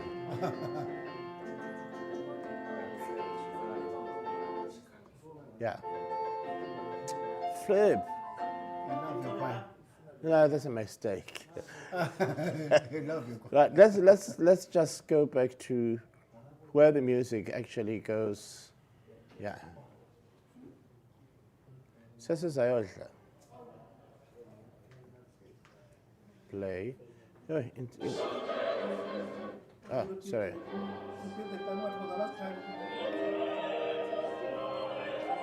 Sabajan, Mamelin, pay attention to where the fugue starts. I think this section is relatively easy to manage, but where the fugue starts, that's where chaos comes in, and that's what you need to manage well.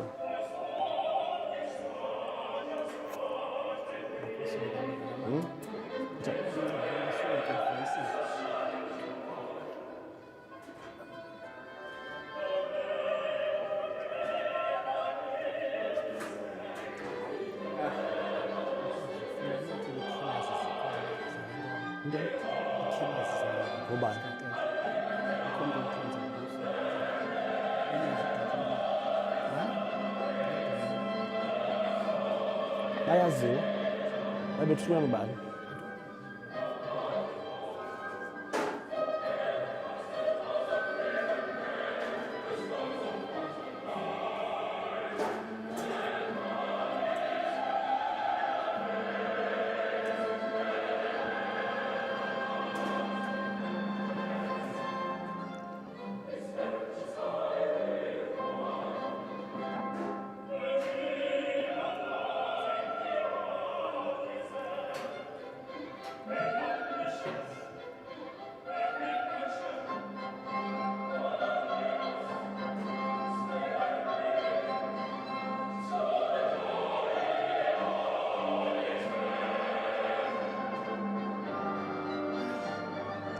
Now, this is.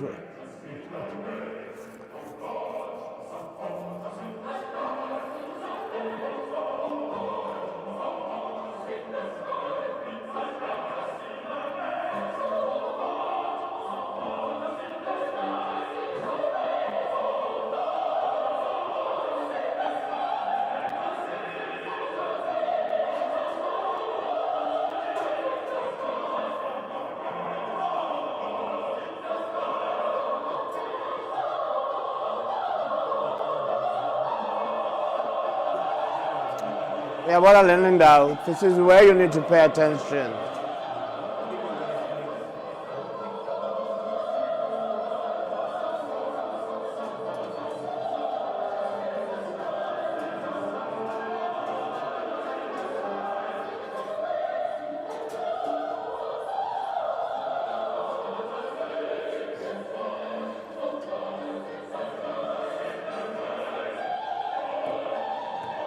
There's a key change.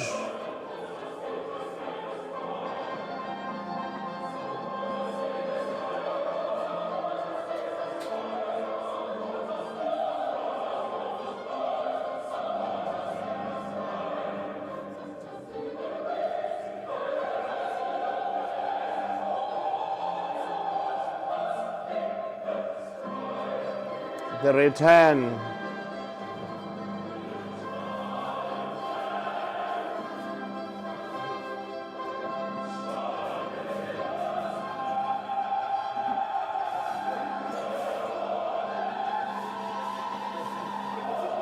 This is where I said don't pay attention to the words, just send a vowel.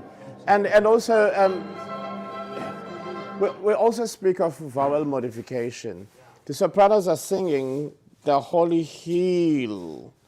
So you don't have to have a pure E sound there. So they can mix it with an R kind of, the holy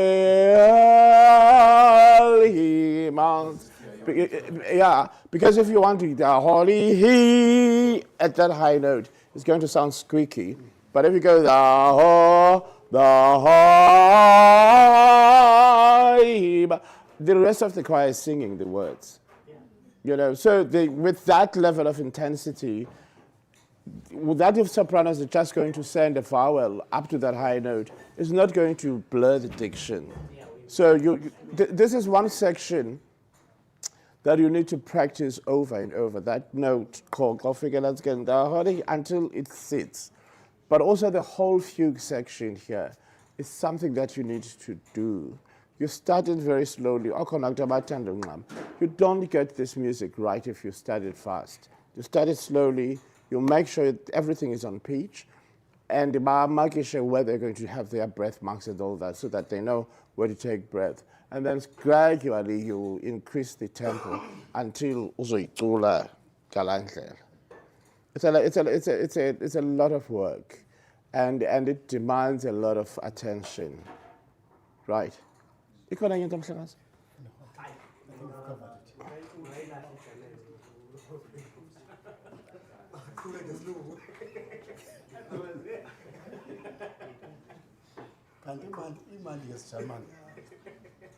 Let's see if we cannot.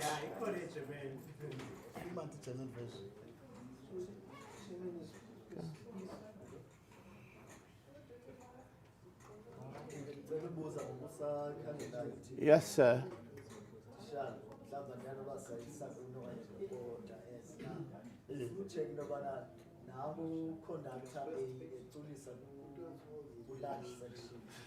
Now uhire ishiwe ke ngoku-Chamber of Champs ucula mhlawumbe isolo khona wrong wabo nabo uconductor uculisa kwaye kulala okanye ke mhlawumbe ku-standard then ahayarishwe ke ngoku ku-Chamber of Champs uba ayocula mhlawumbe isolo or whatever ikhona into wrong wabo. I'm sure it's part of the rules. Okay. We do have a set of rules. This is advise the choirs alone. But last year, we said if it's a conductor, angayocula kwenye category, angakanga tulise kuyo. Right? But this is our thumela rules to the participants as a clear about that. Yeah. Benza ngokonhlangula kuba I'm sure ngizasoloko uphendula. Besengijoke kuwe.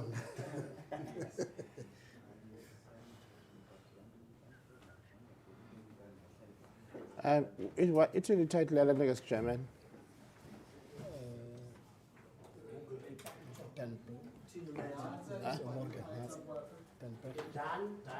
Oh, nice.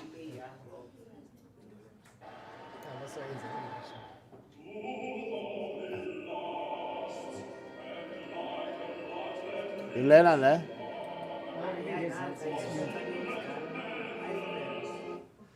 Kan du den sagen? Die Highlighter, Ebele? Apha. apha phezulu Apha. I guess that birthday probably. Le. Straight to the German. Oh, whatever. Let's see. Yes. Ja, kan zij vond zij bal. Dan.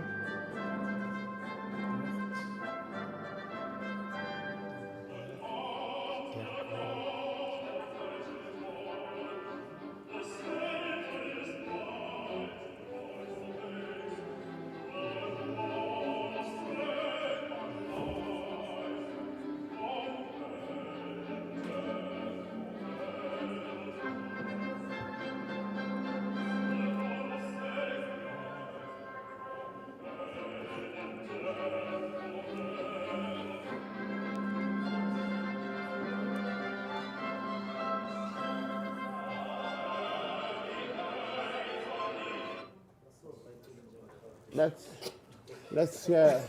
Now we just want to hear the.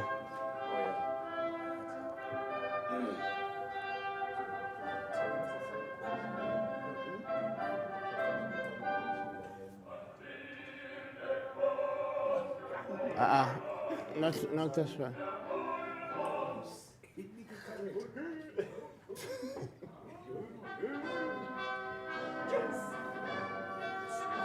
Ningayithatha ithombe.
I think the German is also manageable.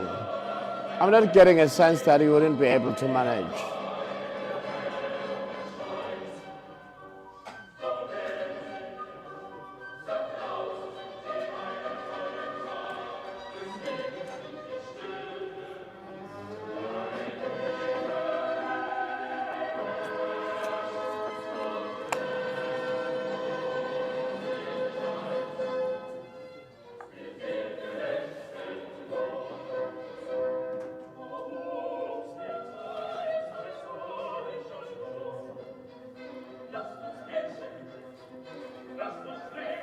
I like how crisp this rendition is, especially rhythmically.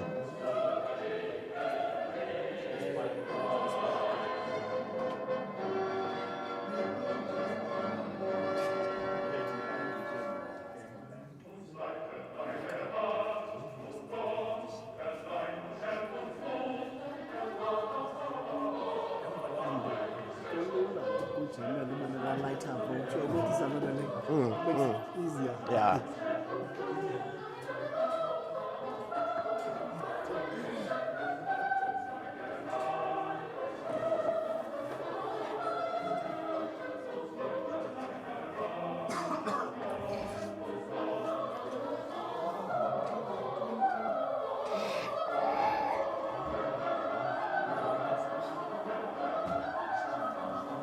Yeah, for the precision. Pa, pa, pa, pa, pa, pa, pa, pa, pa.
Can what can we notice in terms of the language when it is sung in German and then in English? Which one do you find appealing? It might be a subjective thing, but just let us just entertain something. German it seems like when we mamel, it seems like it's easier than English. But what will be the challenge is about the pronunciation. That will be the challenge, because like I found this Italian was self pronounce the educators bona bazali funa ola hlobo the pronounce because now when we are singing it with our own understanding, we will be not doing what we are supposed to do. And it was a message Na English than Nicola is closer. It's like. I was just about to say that. Na English Nicola is close.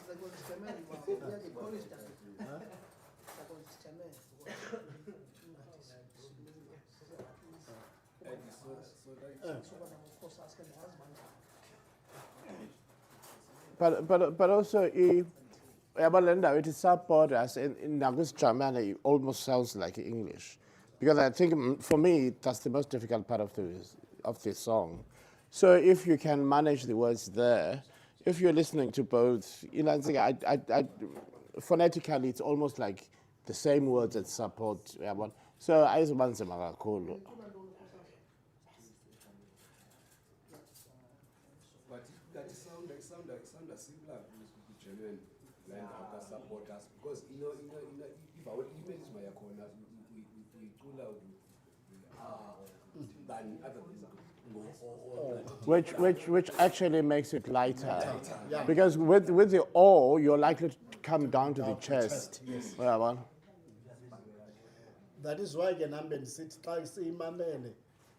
if we were very clear on our understanding of German, we could do the song much better in German, because it assists the music.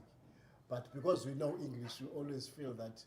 But as Utivi just said, English is one of the most difficult languages to sing, based on the fact that we think we know it, yet its nuances as well as inflections and all other speech-related aspects, they easily trip us.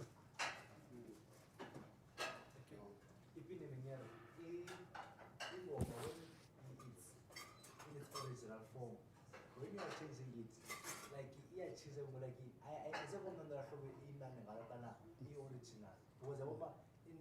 in German, it's soft, the English is rough. Because I think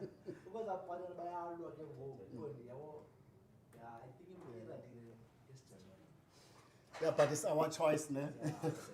Good luck. So we're trying to understand what is there in a language, you know.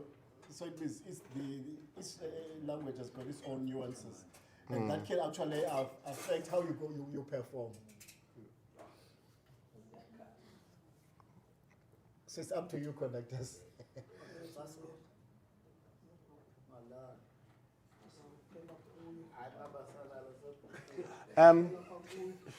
Can I propose, or it won't work, that this be a working lunch? Because I'm seeing that several are better or four. I understand we started late, but because abantu are more talking city than, so that we continue ngalamakhola shakileyo. Or it won't work.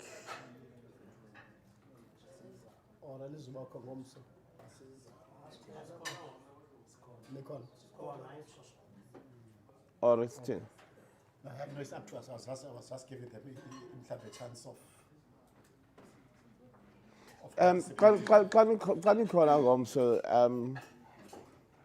I think much time today was taken by that part you're conducting.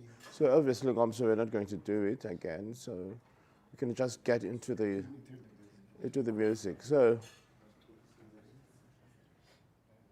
If all of us are really going to be here, I was going to say we just take our time, we take our lunch, and then we come back, do maybe 1 or 2 songs. Tomorrow, plenty of time too. But I know some other people who also like to go home early, so that's also another dimension. Unaweza propose that maybe Africans is yasizenze ngomso. I-African piece is lapha today. Ukuba kukhola proposal about kuchekishwa mhlamba kano mana na ukomposer lo. Maybe uzokwazi uassist tomorrow. Ezile ukwazela umfumana kumbuzo.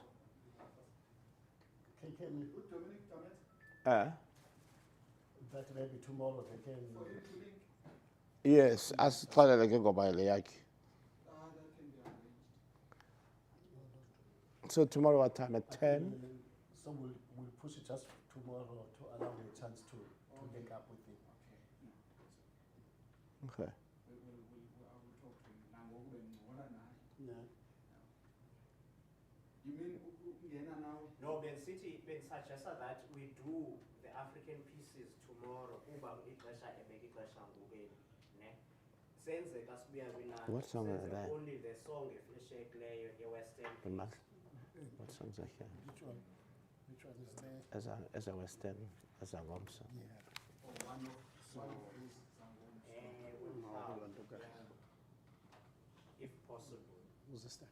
And do African also, or else the process was on The son sends him out.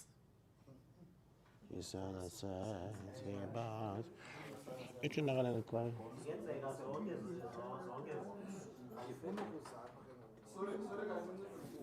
Yeah? You are proposing working lunch.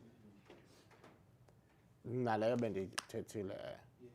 Baza osisibale for ukuthi nansi kaMogogo.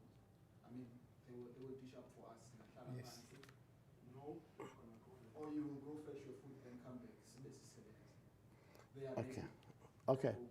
Come.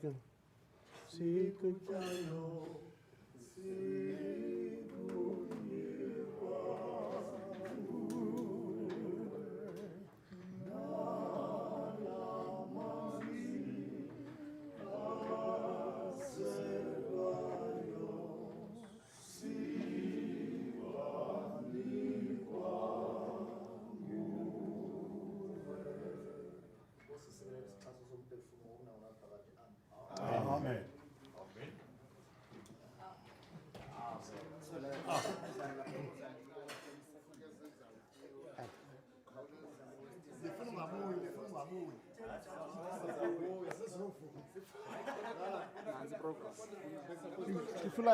Ndifuna i-title eligqolo.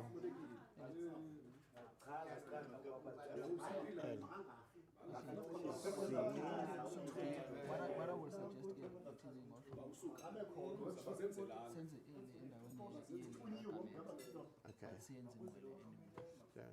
Siyenze namhlanje. Okay.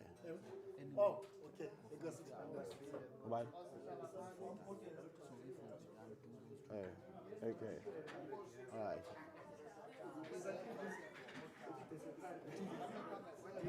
Okay. Oh, all right.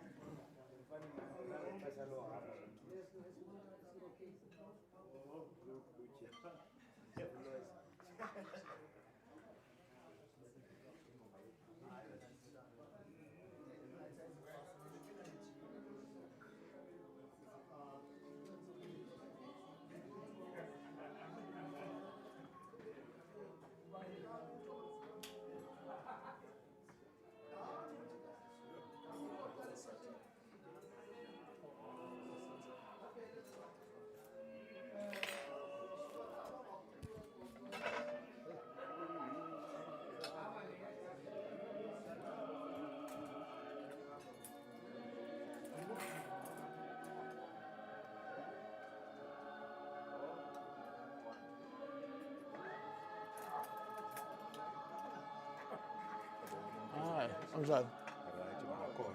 Yeah. It was in Lappa Mountain, now Lappa Mountain got a ball. The color up and trade. We have the color up about.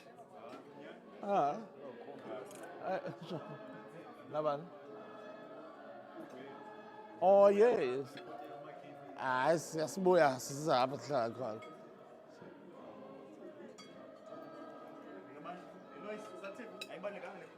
Okay. Baleban. I need some starch. Got up. You can start anyway. Oh, okay.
Okay, let's bet that. This must be a second week. When was the time Sibuye paid? Mangala glove week. Year 9. Also, I see you now. Hayi bo. Hayi ke na.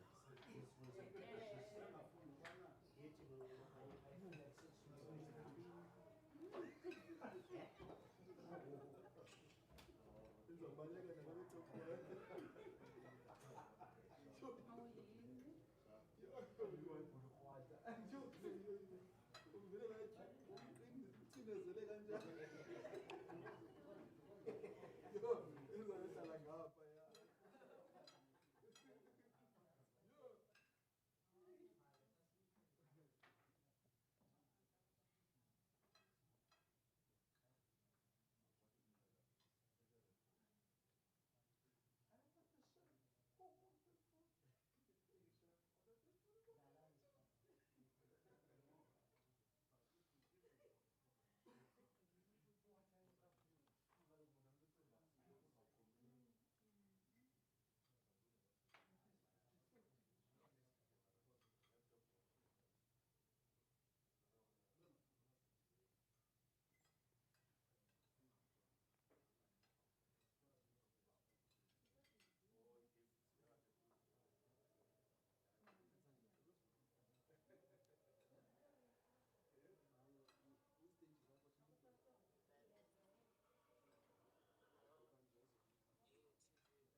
Yeah, basisuka kusizini.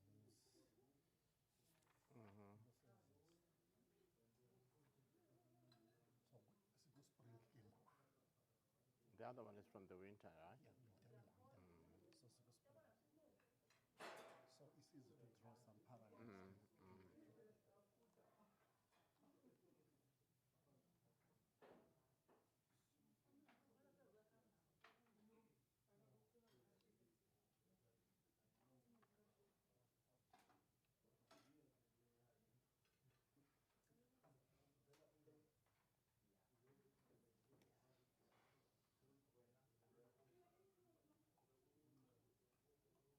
Sizabona.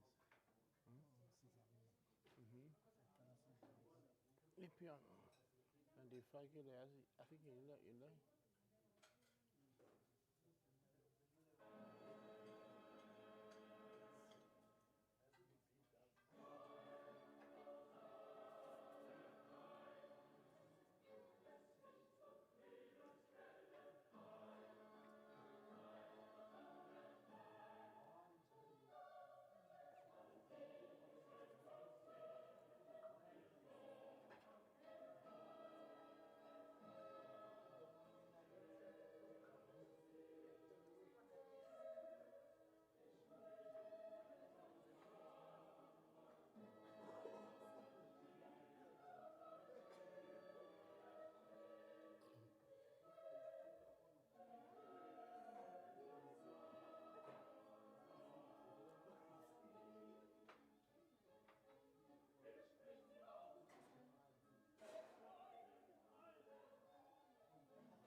Okay,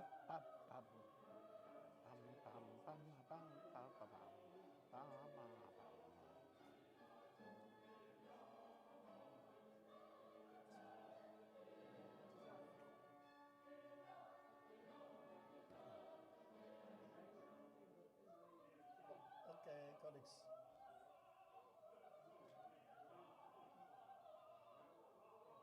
Well, got 30 seconds, colleagues, to start. Let's get ready.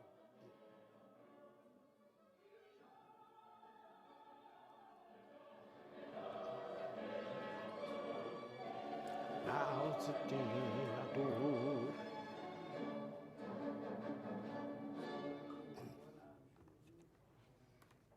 Okay, can we start, colleagues?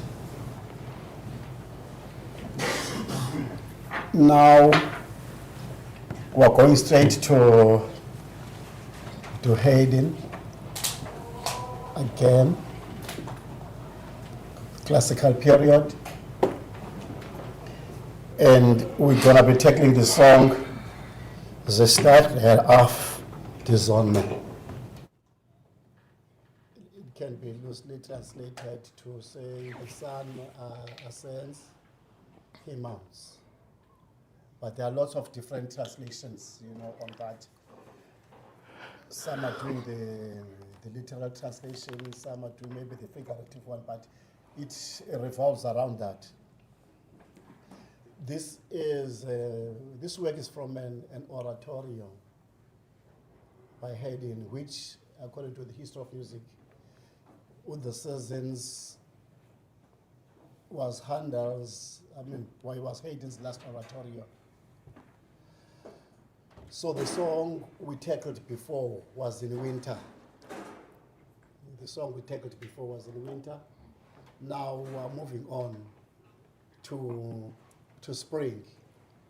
So it means the conductor needs to position himself or position herself to understanding the seasons, that contrast between winter and spring. What spring really promises to be, especially to people like peasants. If somebody wants to understand what a peasant is, it's somebody whose livelihood solely depends on the soil. They are not like laborers whom maybe in sociology they will be called proletariat. Here, this proletariat, they sell their labor power to get a wage. But these people rely on nature to maintain sustenance and their livelihood. So now, this is exactly the kind of understanding that we should bring, that now spring, it's promise that good things are coming again. Good things are coming again. So, I'm not going to give you, like TV said, I'm not going to bore you with a lot of historical background, which you can easily get on your fingertips. But I think the key thing here is the use of the key E flat. The use of that key. Normally, if a song is on E flat, it's got the warmth. If a composer is looking for a song that has got the warmth, you go for E flat. And if you want a song with dignity, you go for G. If you go for a song which has got brightness, you go for D. That is why you'll find most of the songs there. So I'm trying to say the E flat on its own sets the tone that the sunrise now. The sun had set in some seasons, but now the sun is rising, so it's giving hope of new life, new meaning even to life. And then the tempo, it's vivace, it's lively, but like my colleague said, we need to set our tempos right. so that we don't lose the musical elements only because we're chasing tempo. And then it begins with a trio, which carries that theme that the sun ascends and he mounts. So the loose English translation here will be like, she rises up. A sun cannot be a he, even though it can burn us. So she rises up, hail, O sun. Not that these people are actually worshipping the sun god, because we know in some other countries they do worship the sun god. It's called Ra, Ra, the sun god. So it's not something like that. It's only because the sun had disappeared for a very long time. It was maybe behind the clouds because there was cold, there was everything, there was winter, there was wind. So, which happened to dominate the sun. But now the sun, is bringing its rays, it's giving you life. So, it's the source of light. You, life, and nature all hail the sun. And then she comes, she draws near, and she refreshes the heart and the soul. So that is why that trio. And I think even before I go on, I wish, now that we're saying that, I wish we could start playing just the trio alone. And we see the hope, the aspirations of a new life with more purpose and meaning.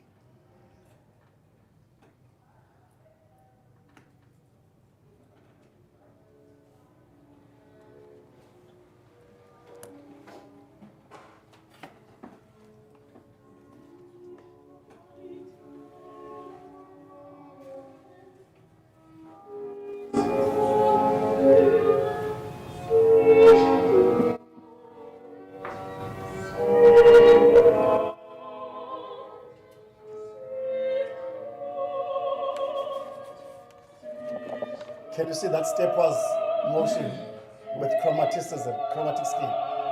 And then on the bright side.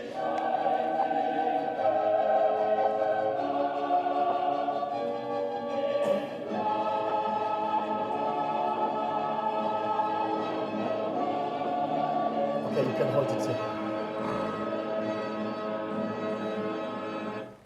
Can you see that this thing is just like stepwise, and there's chromaticism, but it is building up to a tonic chord that is going to be very stable, but very bright thereafter, to prove that the sense of joy that has been building up. And then the German on itself, I think, is going to be easy to deal with. And then one thing I've noticed is the use of instruments, particularly the violin, backing up the soloist, moving up the chromatic scale. So there are no leaps, there are no jumps, but almost all the parts are just stepwise, moving nicely. So it means there's a lot of music that must come out of that trio. And then now, you just play maybe again, just maybe for 30 seconds, because I want to say something about, let's listen to the brass now when the brass comes in. Okay. No. Okay. But we can also start it from the beginning, so you can see the contrast. All right.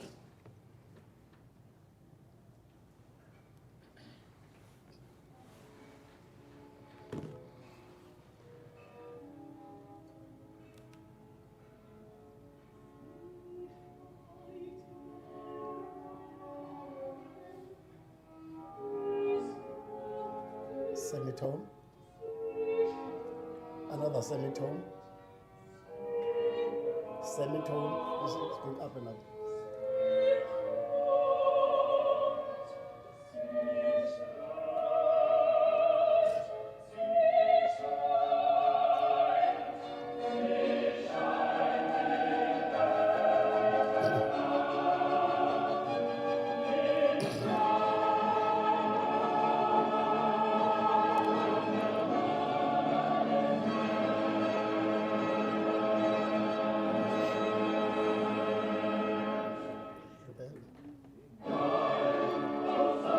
can you just hold it there? Can you see now the use of homophony? But when you look at that homophone, it's not anything like a church hymn. It's more joyful. It's the joy of the peasant. So Haydn was very clever there, using the instrument to have some tonal shadings and nuances that are going to magnify and amplify the song to a level that says, now there's joy. Even if somebody does not understand the language itself, but the music itself says, now there's brass, then there's joy, then there's happiness, which is where exactly that E flat comes into play. We can move on.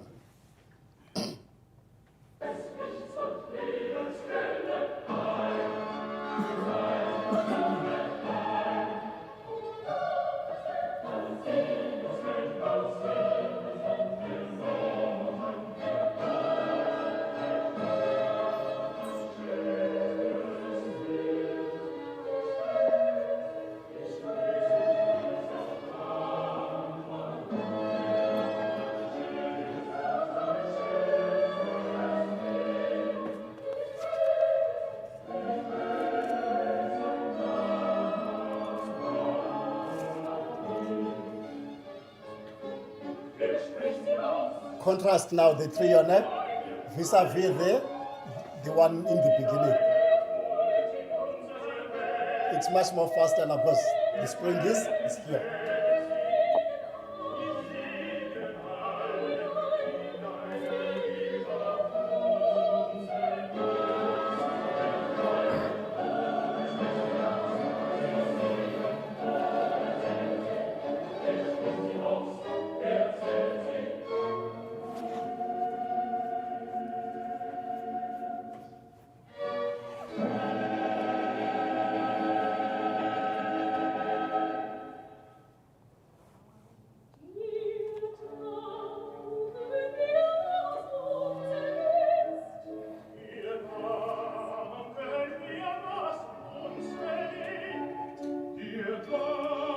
Can you see that the trio now is appreciating?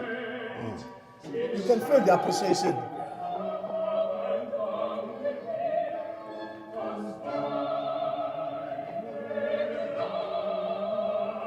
Check use of rhythm on strong beats. Can you see the rhythm, the pulse that is pumping at the back? The joy. Yes.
So now if you can look then here, because it's the classical period, the meter still plays a very important role.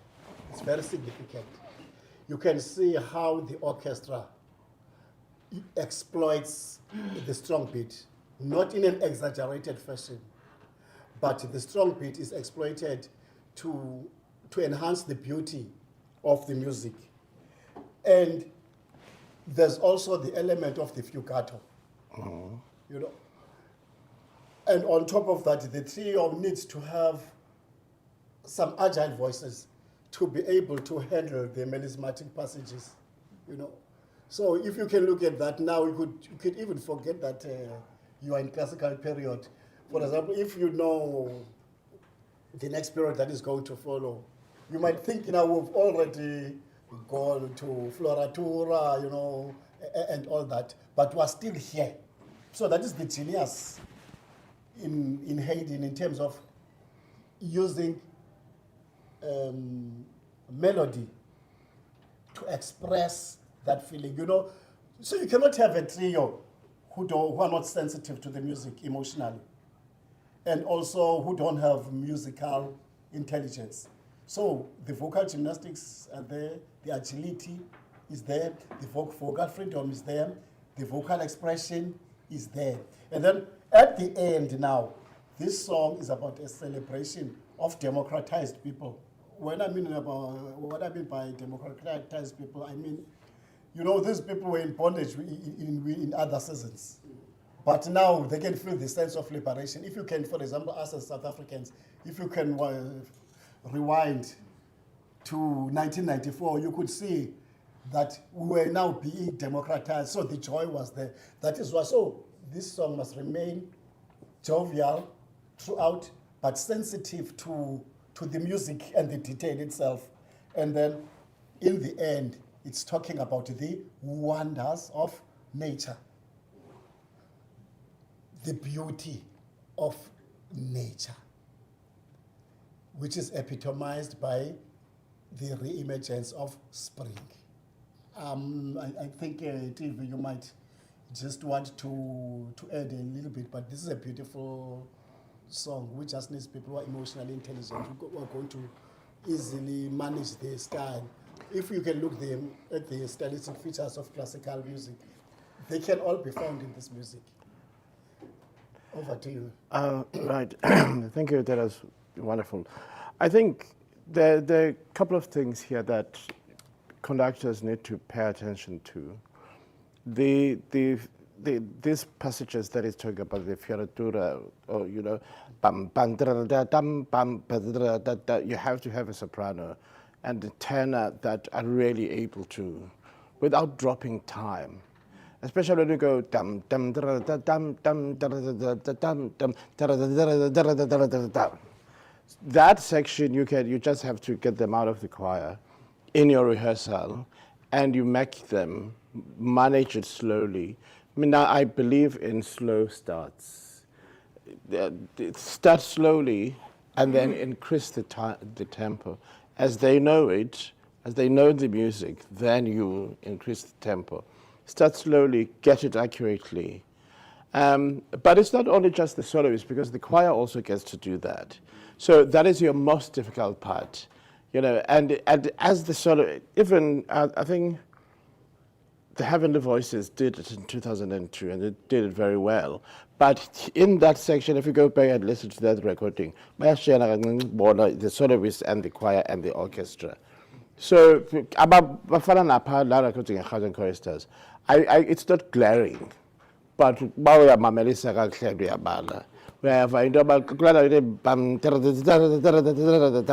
that rhythm there, so whoever is going to take that piece, make sure you start from Landau. Yeah, we're going to listen to it again, and yeah, I'll check the score. We have to be able to get that going. Once you manage that, then you can do everything else. I've got a preference for this song. You need soloists with lighter voices. You know, sometimes we like our, especially sopranos as Namaza Makul, they're not going to be able to make this. Unless it's a very good soprano that can manage, but otherwise you need to keep the lightness also of the music. You really need people that work towards a sound that is lighter. All right? What else? Oh, another thing. An oratorio is a story. It's a story with a biblical, or from the Bible, or a biblical whatever. So what is important in these songs, you must go back to the story and understand what is happening across. Because you find that some of these choruses They are a response to something that happened before, or a chorus is an introduction to something that is going to happen afterwards. So how you may eventually understand the whole chorus and how it goes and its nuances, it's because you understand where it exists in the bigger work. So that is important, that you go and research and see. Here we've got the seasons, so we've got 4 different seasons, which is 4 different characteristics of the music. Haydn, when he tries to show the different seasons, he uses certain images, certain ways of depicting these different seasons, and using music itself, the instruments, the tempi and all that. So it's quite important that when you are on your own, you go back and see, and if you can, listen to the entire work, you see? Listen to the entire work so that you will understand how your choir is supposed to sound, or rather how you're going to approach the song as a result of knowing the entire work. So if you choose anything, if you choose an opera, even if it's an aria, do go and listen to the entire opera. Even if it's just a duet, but you must know the entire work. There's advantage in that kind of knowledge. All right. Let's hear from people who have started the music already. Where are your problems? Where are your challenges?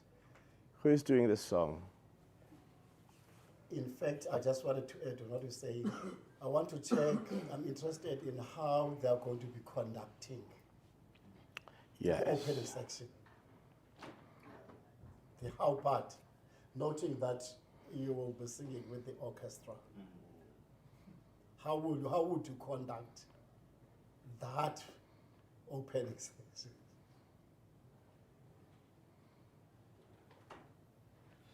I'm adding on top of what Tito was saying.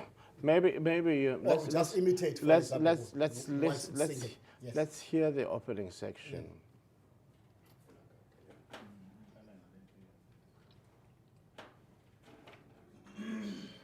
We just try and conduct it.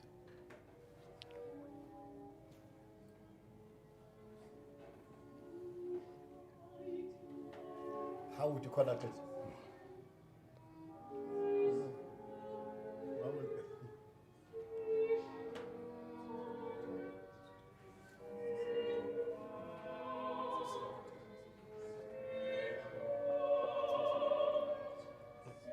Let's go, all of us. Let's try it.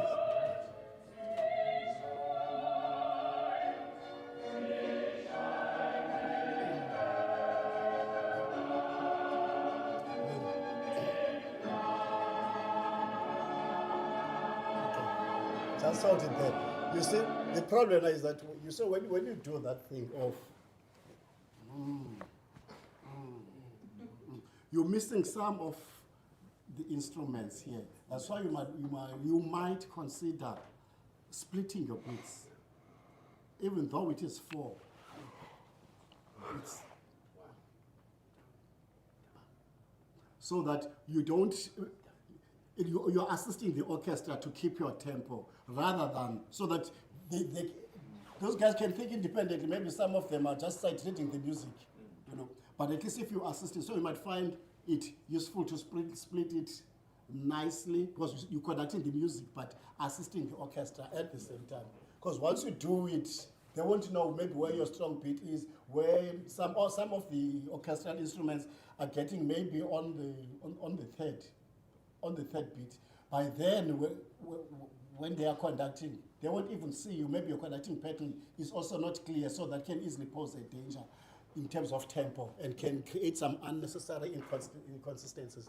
So it's just advisable. It's not what I'm actually advocating, but just be aware so that whatever thing you do, you can see that there might be a pitfall here, and I can escape it by doing that. Regarding conducting, I would also just suggest that we're going to listen to this again. The orchestra really dramatizes. Yes. So it would be a pity if you don't point to your orchestra. You communicate with the orchestra so that it assists the choir in the interpretation. On a day when the competition is tough, the guy who conducts the orchestra as well as the choir will do it for me. My number one would be because the orchestra here, if you listen again, it really, that thunderous moments that you need to point at.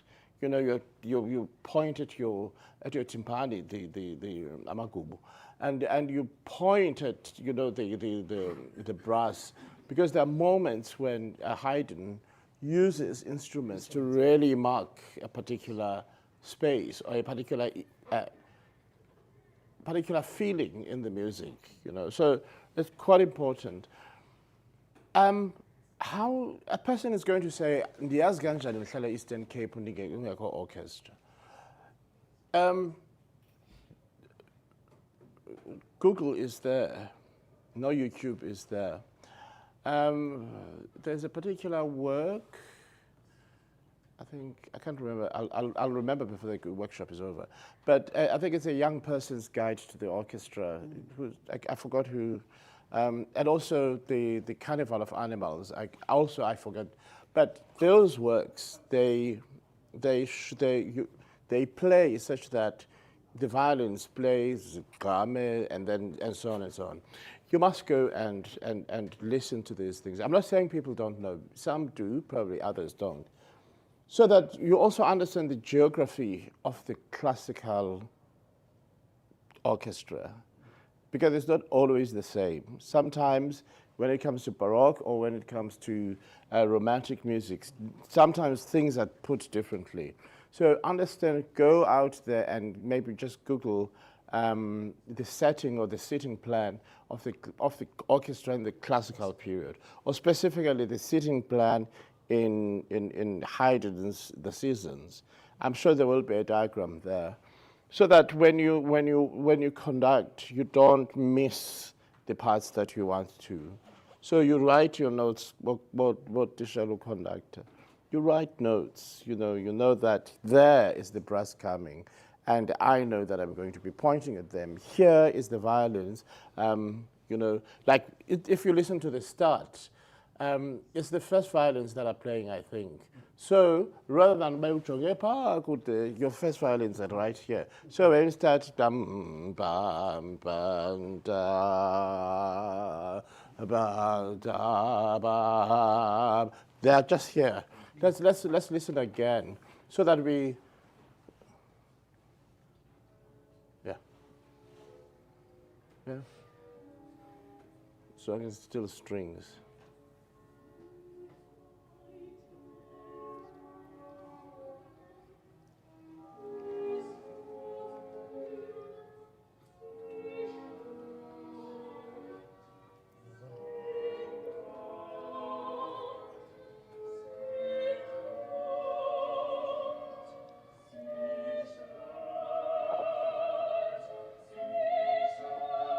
And then what?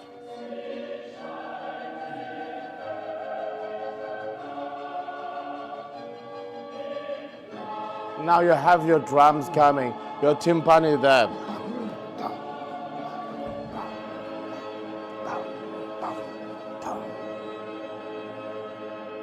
And then the tempo change.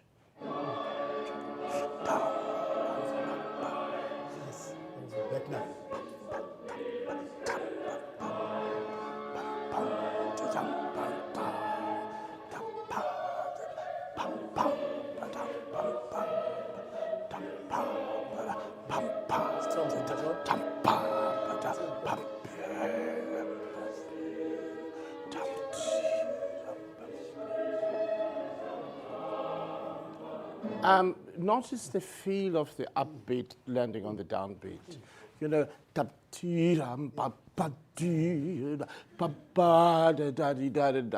Don't just 1, 2, 3. Once you go, you don't get that feel. But you get to help the choir and the orchestra shape the music when you actually paying attention to that feel of the upbeat landing on the downbeat. Dum dee dum bum dum da ba ba ba ba ba dum da. Right. So that is quite important.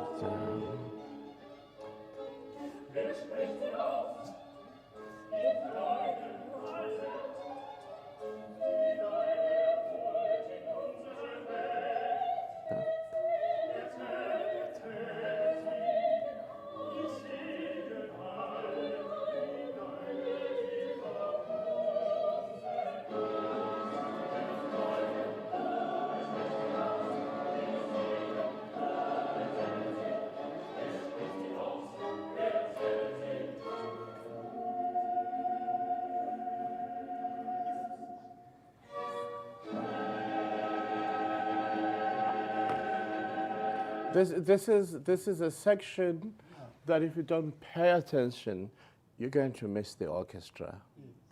That I think it's an offbeat. Well, so there you must pay attention, where the orchestra goes dum ba. So as you practice and you rehearse, and on the day also be very alert about that, because the performance can be says Mandi says about this is getting a platinum, and then you go and miss those beats, and it can happen. I don't think it's as easy. Without paying that much attention on it. Let me just go back a little, maybe start here.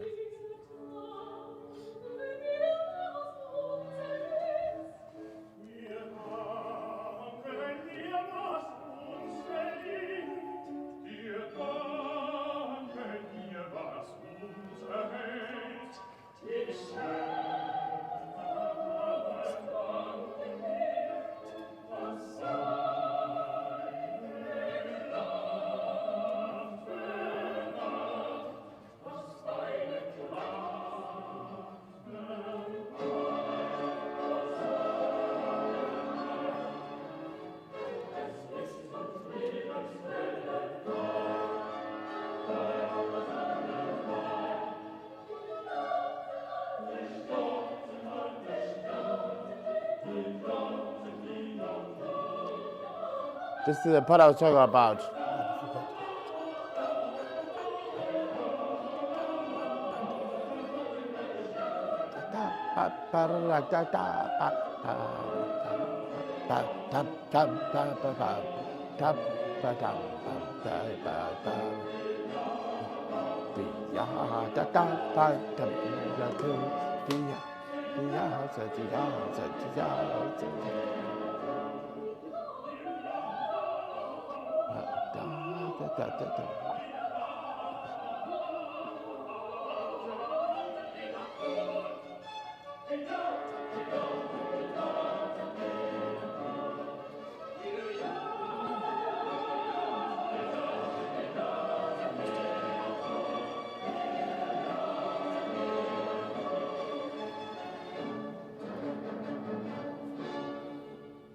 Right.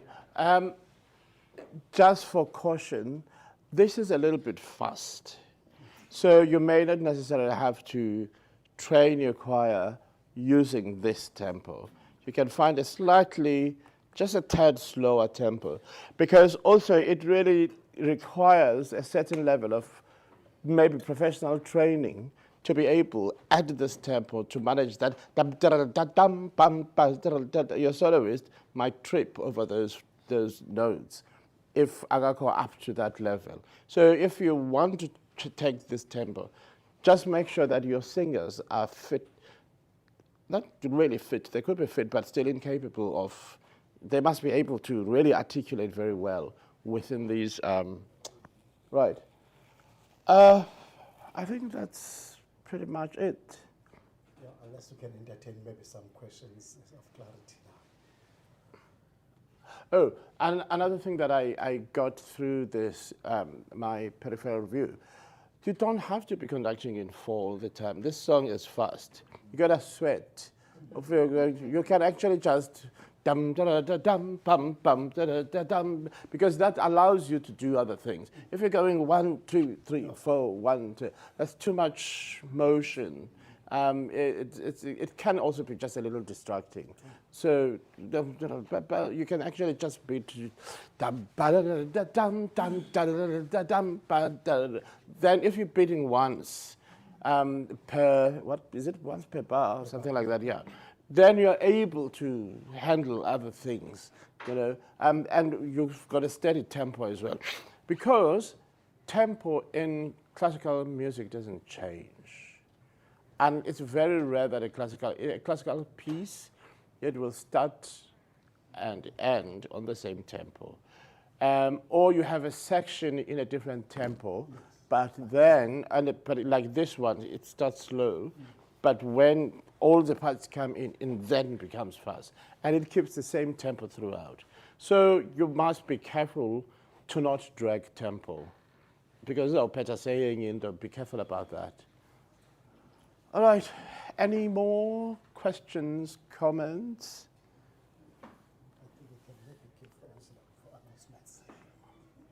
Announcements? We are done for the day. Thank you so much, colleagues. I'm going to start a bit late. Thank you so much for staying until now. I got the workshop. I'll continue tomorrow at 9. Yeah, thank you so much for Namhlanje. I will speak to Dominic Gametse to avail himself tomorrow and see how we can link him to hear from him. And perhaps also I will talk to Kwanele, Jonah, to also link and hear from him. Kabandu Giaba, very easy to work with. Obabi, from the composer's side. So we will arrange that. But even if I end it, I'll come back and tell you that I could not find her. But yeah, thank you so much. I will do the task as you have requested. Announcements and everything else will be made tomorrow. Thank you so much. We start exactly at 9 also. Oh, you've forgotten about Choral and Choral. Do some magic so that they can also speak on their music themselves. No, I'm kidding.